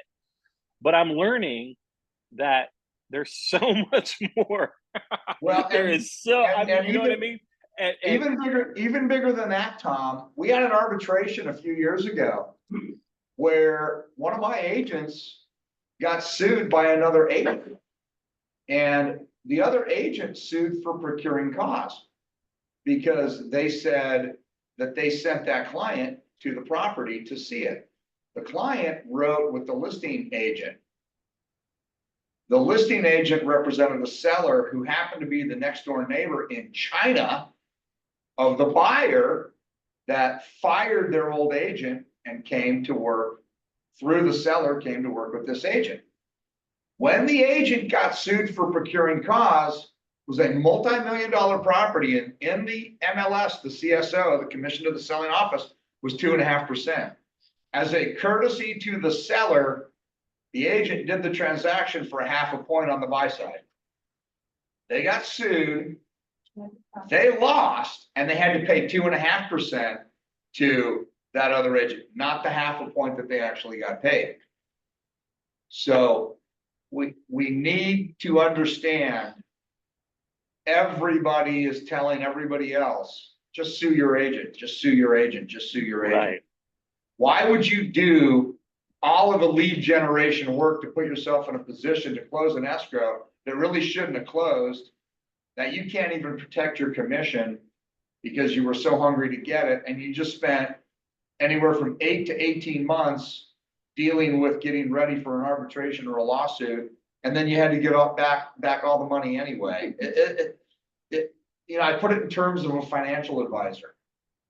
The deductible for your errors and omissions insurance, whatever your portion is, 5,000, 7,000, whatever, that's only the tip of the iceberg. The company's on the hook for 50 grand for the total E&O policy. And on top of that, you're You going to get have, sued on a lease. yeah, $1,200 came into the company. A financial advisor would say, never do that. That's a bad investment. Don't do that. We do it all the time, and then we phone it in. You can't phone it in. Most litigious city on the planet is Los Angeles. The most litigious industry on the planet is real estate. We have a double whammy, and all of these changes right now, it's the trifecta of lawsuit. Don't get caught. and on top of that, when you're in negotiations with another agent that might know the contract or not know the contract, I've experienced this bullying, like you said. They'll try to force you into something that may or may not be true according to the contract. And if you don't know any better, you may fold. You may make the wrong wrong move for And your if you advise customer. your client to do that, and then your Right. client finds out later that they should have Right. done that, they didn't have to do that, now you're gonna get sued by your own client. Joan, what's your question? Okay, that's two questions. One is that it's on the MLS this morning to indicate that the transaction was closed. A new box popped up that said concession and Yes. rather than commission. And in Yes. order to pollinate that, close that box, you have to check one of those boxes. So I called compliance. They actually said that there'd been a lot of phone calls about that. They're having a meeting today. And that might change because when you close a lease, and then also it's a new terminology, Yes, it's not considered a commission, Correct. it's a concession, correct. right? So 6 boxes popped up. And we have to put a figure, a number. So and I don't know if anyone's doing leases, but he said it was okay. I just want to get it from you as a broker Well, to put 0. He told me to put 0 for so, commission because I represented both sides. okay, You mean so, for concessions? Yeah, yeah, because there's no more commission or compensation. right. Right. So, So- am I supposed, do you advise that Okay. we put our commission? I don't want So, everyone to know. what our commission So was. what here's the super simple answer is this. Yeah. Is I'm gonna advise everyone to do what the MLS rules say or allow. Right? Okay, Okay, so again, this is under the category, it's not my opinion. In this case, as Yeah. subscriber, we have to follow their rules. So what I would just do is if, do you have the person's name by chance? I don't remember his name, but Okay. I had to be transferred to compliance. So I Is it use, Michael? Yeah. okay, it great. was- Okay, cool. So what I would just do is, this is just me. Okay, I'm not paranoid in life, but when it comes to some of this stuff, I think a healthy level of paranoia. I always love doing a confirming email. So I would reply back to compliance and just say, hey, Michael, thank you so much for your help today. As we discussed, you indicated that I put 0. Thanks out. Hope you have a great day. Bye.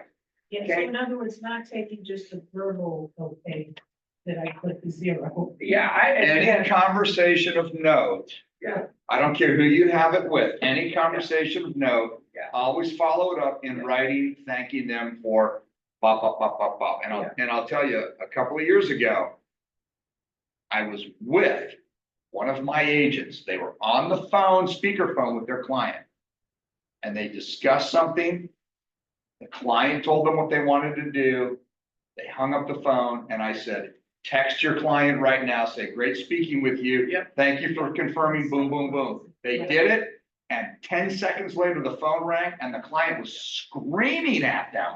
This is not what I said. I was on the call. I heard it. Okay, so you always, any conversation of note, follow it up with a text And or I email. just want to share with you, it is something being discussed, and they may eliminate that. so. They may So- take that. So just so this is funny how fate would have it. So I'm now a member of like 85 MLS. I mean, it's insane. But I've been a member of Sacramento Association and MetroList for 33 years. So as it turns out, one of our agents in Calabasas, does commercial business, and it turns out he does, some transactions up in north of Sacramento, part of Metro List. And I know our rules inside and out, okay? So he partners with a local broker up in Auburn, California, blah, blah, blah, blah. And he wanted to know what the verbiage is that he could use around concessions and da, da, da, okay? And again, I've been studying this, I've been teaching it to my agents, to all of you, as all these things have come out, so on and so forth. Long and the short, because I'm a double checker and triple checker and quadruple checker, I said, Lee, here's what we can do, so on and so forth. But I just for fun, I'm gonna email compliance, give me the exact verbiage you want to use, just like I did with CRMLS with one of the agents in Studio City several weeks ago. I get back from compliance, the rule that I know. And they say, oh, no, you can't say that in public remarks, you can only say it in private. And I'm like, what are you talking about? Where, can you point that rule to me? Which they said, well, rule 11.1. And I'm like, 11.1, that's not the rule. I didn't say that to the guy, but I'm like, so as it turns out, 'cause I've been there for so long, I know people. So I get all the way to the guy named Mike Padgett. I've known Mike since I was this big in the business and he was this big. And I said, Mike, I said, here's the deal. I said, I sent this email to you on August 5th, asking specifically about this. And your compliance department then told me, no problem. Now they're telling me something different. They told me to look at 11.1, had nothing to do with it, da, da, da. And I said, and I also talked to Carrie, and she told, oh, I'm so sorry, but you can't put it in public anymore. But I cannot seem to see where that's at. And he said, well, what's the verbiage? And I emailed him the verbiage, and he said, oh, that's fine. That verbiage is fine. And I said, well, yeah, but Mike, you got 2 of your compliance people that are telling me it's not fine. Well, we're having a board of directors meeting next week, and we may get rid of concession language entirely because of the DOJ. That's what I was told a week and a half ago. Really? That's what I was told. So, feel the ground moving, those aren't earthquakes, that's our industry trying to figure out. Well, what we're gonna do. and remember, So you just follow got the rules. 3 words that get confused all the time. Concession, consideration, and commission. Right. So this is a whole new library we're dealing with now. Yeah. So so the best rule of thumb is to do exactly what you did, email compliance, talk to compliance, so on and so forth, because it's a screwy landscape right now. That's all I'm gonna Because what say. did they find?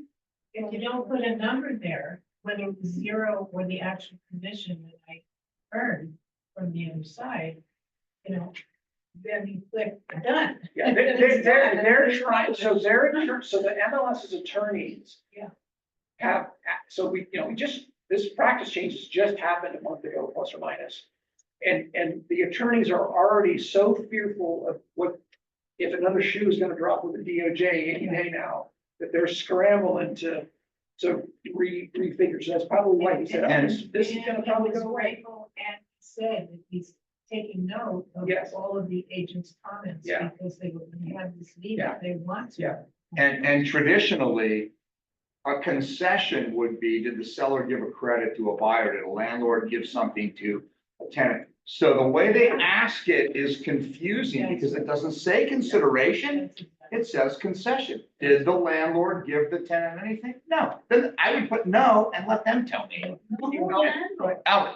Land- Landlord. I have seen in the MLS, recently, very recently, after Yes. all these months, a lot of people keep that just like blank. They don't put yes, they don't put no, they don't put 0, 2, 1. Is that legal? Is that As long okay? as long as it's not a required field. If it lets you leave If it blank, lets you leave it blank, you're fine.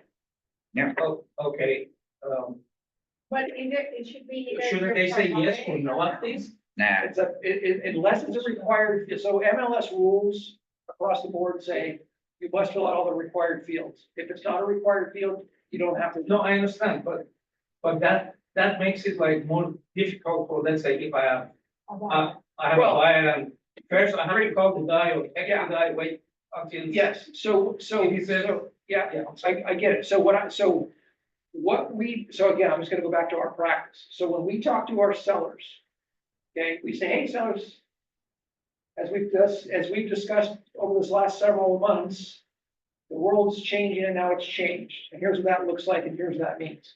Okay, so we can no longer offer commission through the multiple listing service. However, we can make mention of concessions.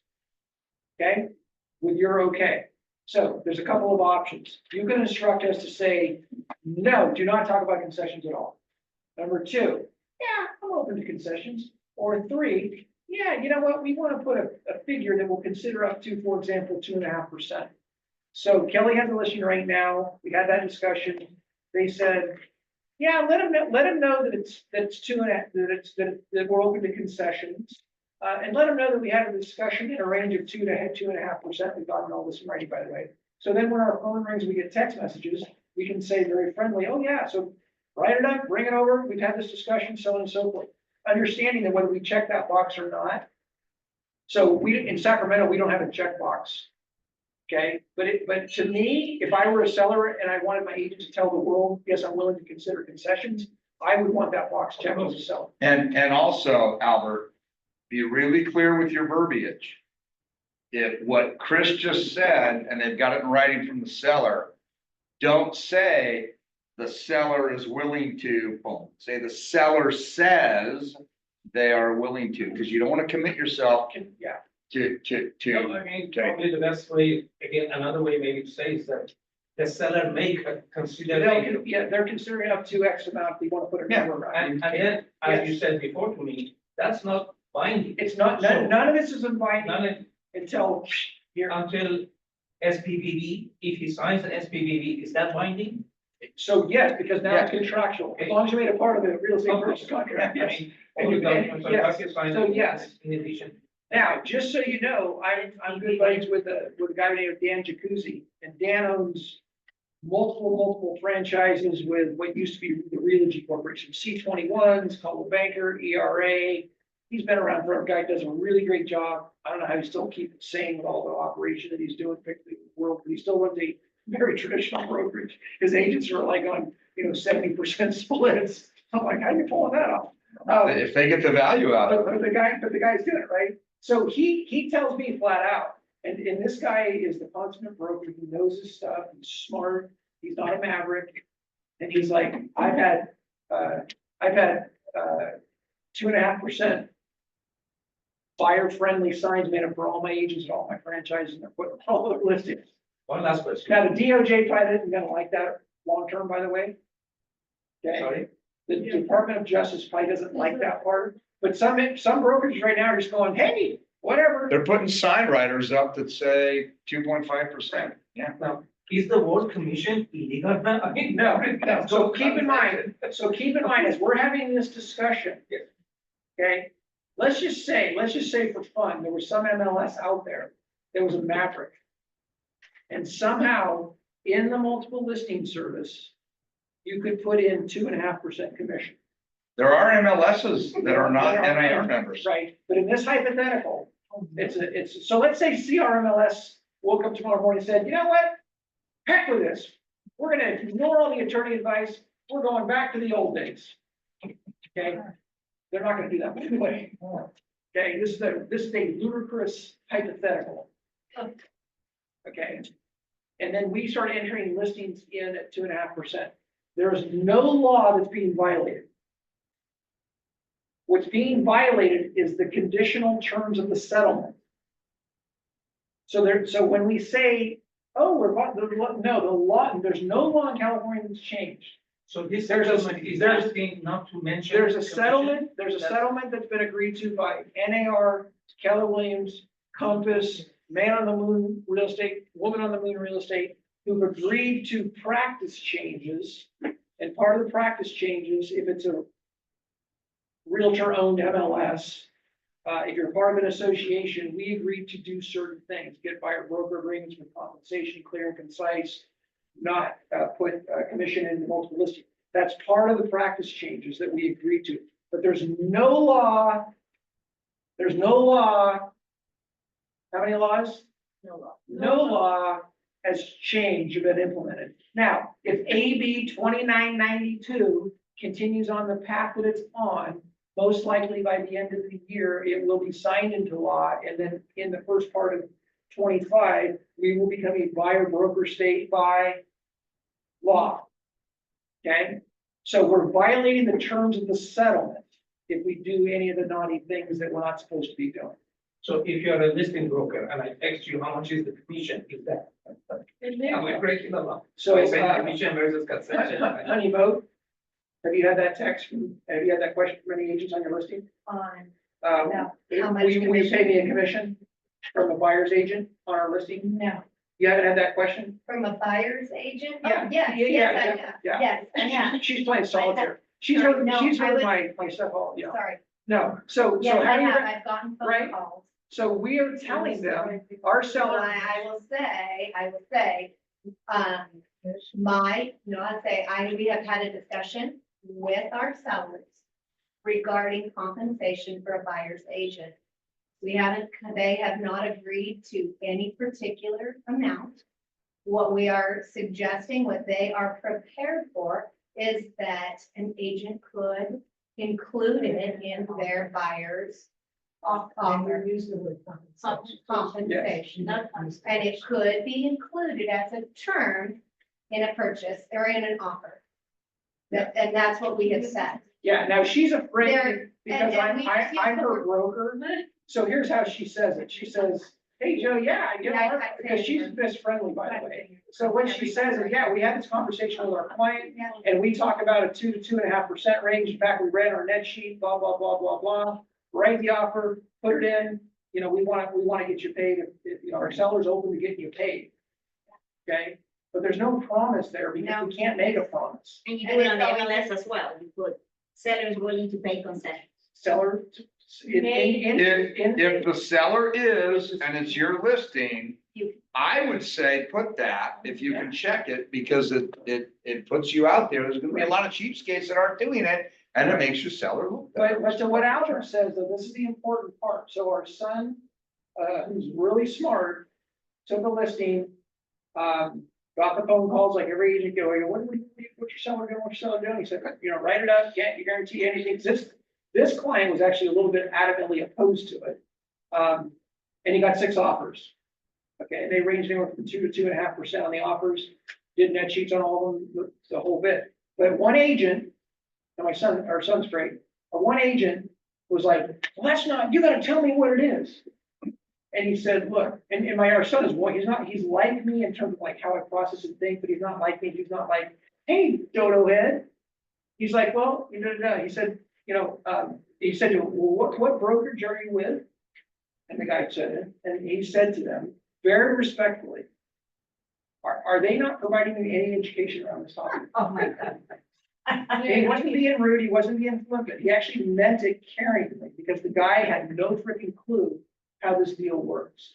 Okay, so when we represent buyers, all we can tell a buyer, when we sign the agreement, this is your obligation to pay us. You can instruct us to ask them to pay your obligation to pay us. Okay, and even if they tell us they're considering a number, nothing matters until it's written and agreed to between the parties. So we're gonna prep the client for that. The unfortunate part, because so many on the other side, they're like, that agent double crossed me. No, they didn't double cross you. It's now a term of the offer. I don't like it, you don't like it, but guess what? That's the world we're in. And it is shocking how many agents have no idea that any of this has been going on. I saw it about 10 days ago on one of the real estate pages online. Oh my God, somebody just told me that, have you guys heard about this? Oh, my God. There are those agents out there. Joan, what's your question? Oh, really quick. I know we touched on this, Kurt, when we were on the phone about trust law. So I just want to know now, what is the consensus Okay, of receiving a check? Okay. Because for 10 years, Okay. I have been in my hand receiving. I know, I have. And we had a trust Yep. log at Oppenheimer. Okay, We logged it in, okay? yes, And I don't know where the disconnect was with all the different TDUs we had. yes, But I have received a check from a landlord, From a tenant. from Yeah. a tenant, excuse me. And I've either mailed it to China or mailed it to New York or called and said, I'll meet you in the lobby and I'll hand you the check That's the way I've done it. So Gotcha. I need to know. I know you do. I don't wanna do anything illegal. I know you So don't. I need to now take that check to the office, Okay. log it in. and There's no then- login. Well, that's what he There's told me, no there's no login. login. So this, We're when not I open. did, Okay, whoa, hold on. I did that. So poor Joan and I were having a conversation last week and what and again. So some of the things that I say, may not be sometimes emotionally satisfying. Okay, but I didn't write the laws and make the laws. My goal is to make sure our agents know what the laws and so on and so forth. Okay, so here's what the Department of Real Estate says, not what Kris Vogt says, or Rich Bassani says, or Scott says, or man or woman on the moon says. It says that when an agent touches the check, touches the check, the broker, so by the way, at the end of the day, if the poop hits the fan, you're not gonna be in trouble. You're gonna be in trouble if the broker's not doing it right. The brokerage, so you can go. So if. So it will be Chris's fault, don't worry about it. So by the way, trust me, so just so you know, you don't have to talk, I asked all three of my team leaders. That's why I wanted. Hey, tell me about this. And by the way, I got varying responses. So Calabasas has a trust log, as they should. All right, Okay, they're not following some procedures properly. We're gonna help them with that. Studio City seems to be a little further down the road. And I got an email from Scott and he made me super excited. And he said, yeah, we don't have one.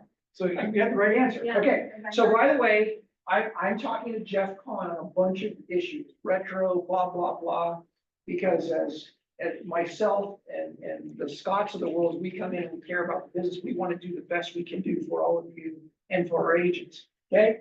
So I started to think, well, maybe I'm insane, right? Because it was beat into my head. I was a president for a region for quite a while by Vicky Nador. And she said, Kris, if they touch a check, they gotta log the damn check. That's how she would talk to me. And I was the president of the company, right? She would probably tone down a little bit by the time you got around her, but she was like, No, not really. no, I know, right? Okay, so I just emailed Jeff a bunch of things and so on and so forth. Here's what he said. Each office should have a trust log book to record any checks that are touched by the agents on behalf of landlords, tenants, anything other than commissions. Okay, so we should. Meaning if it's your check to So the if, company, you don't, that doesn't you get don't worry logged. about that. Okay, oh, so what all you gotta do is at this point, Joan, don't worry, because right now. Yeah. This is being recorded. Right now, we gotta get a logbook, so that when agent, and then we gotta bring some education to the field, so that we can do what we're supposed to do. And the other day when the clients were here, they just handed the check directly, John didn't. touch it. yeah, Okay, and good. that usually doesn't. Yeah, if you go like this, you're good. Yeah, Remember, alligator arms. so Jimmy, so we will tidy up that. So part of my responsibility, once I identify there's a gap in the world that I'm now in. My job and my responsibility for all of you, for our clients, for my wife, so she doesn't think, what the heck you doing down there? You're running a lot of liability risks, it's shore up these things. Okay, So a photograph is not okay, because sometimes there's a photograph of the checks. whether it's- so what I'm gonna do, so this goes to a bunch of, things. What we're gonna have, we're literally gonna have a step by step by step. Because we want our agents to know it, but we also want our staff to know what the procedure needs to be. So that when new agent comes in and goes, what do I do? And they say, it's okay, here's all you do. Hand me the check, I'm gonna log it, it's gonna go here, blah, blah, blah, blah, blah. And the So logbook will be in Sandy's office. it'll be somewhere. Sandy will have it. Yeah. Now, in the past, we were told we could do away with the log book. And the check should be copied and forwarded to the office administrator to be saved in the log. It wasn't in a book, it was in a electronic folder. Well, so without actually knowing like detail of that system, it might have been environment, it may not be. So it can be, CAN can be electronic. At the end of the day, all I want to do is have something, and I know you all do too. Yeah. That's compliant with what the DRE says, here's what you gotta do. So there's a list of DREs that says the quickest way to get yourself in trouble with the DRE, and right at the top is trust fund. That's the one. Yeah. Yeah. Exactly. So what I had the problem with is My landlord is in different state, my tenant is right here. So before you give the keys, that check has to clear. Correct. Right. So that's just a few days on its own. So I emailed my landlord, said, would you like me to send it to you? Would you like me to have the tenant send it to you? Or I can take the check and deposit it in your bank account if you give me the account number. Okay, so, oh, But I was on a different relationship. No. okay, so here's the deal. If you touch the, if, sorry, I'm gonna do the simple answer, but I'm gonna touch the other one. It's the third rail. So if you touch a check, the check needs to be locked. So we will shore up, so right now, the practice in this market center isn't good, and that's okay. So you're not gonna go to jail over it, Joe. So the person who's ultimately should be having the chance to sleep at We're gonna night send Kris to jail. is me. Okay, so I'm working very conscientiously with, we have really good people to make sure that many of these things, so we're not just saying, hey, go get bid, this guy, Thomas Owen, he should be a country star. Thomas Owen, that's a good country name. We don't want to just send you, go get leads, go get appeals, go get da-da-da-da-da, and then just clean it up because I've seen a lot of that in my career. Well, I'm glad that we're talking about it, and I'm glad Yes. to know that we're gonna do Yeah. it the right way. Because it just kind of was a little lax. No, and I know you're a conscientious person. You want to do things the right way. Right. And I know you're a former school teacher. Oh my gosh, telling you you're doing something wrong would be like, you murdered somebody. Teacher. I'm actually might be too tired about it, but I'm gonna take advantage and bring up my question. If I get to know commercial building is for sale, I mean, the owners tell me I will sell it if you bring me an offer, so and so. So then I talk to my client and my client becomes interested. Should I just send him a normal commercial purchase agreement? Okay, so what I would do, number one, is I would make cotton picking sure that somewhere in writing, I have an agreement signed from some party that says, if we get this thingamajig together, that I'm actually gonna get paid. Is that single party? So there's a couple of ways you could do it. One, you could use a buyer representation agreement. Okay, with compensation, Yeah, that's for sure. I Okay. will get the buyer, okay? but for the seller, So if you're gonna, so you could do a single party there's a myriad of ways you could do it, but you need a compensation agreement. So part of the question here is, who's gonna pay? Is it the seller that's gonna pay, the Seller. buyer's gonna pay, or a combination thereof? so, You're Oh, sure? if you say I'm sure, you're not sure. but anyway. so Now, that's now, why now, by the way, at this point in history, under the terms of the settlement, commercial is carved out.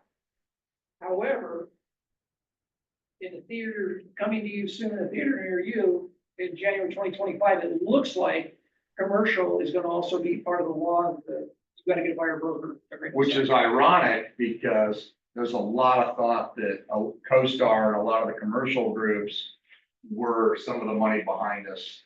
Sue, yeah, so, yeah, it's ironic. And they are not even part of CAR. I know, and they aren't, right? So I right. will get a single party contract with the seller.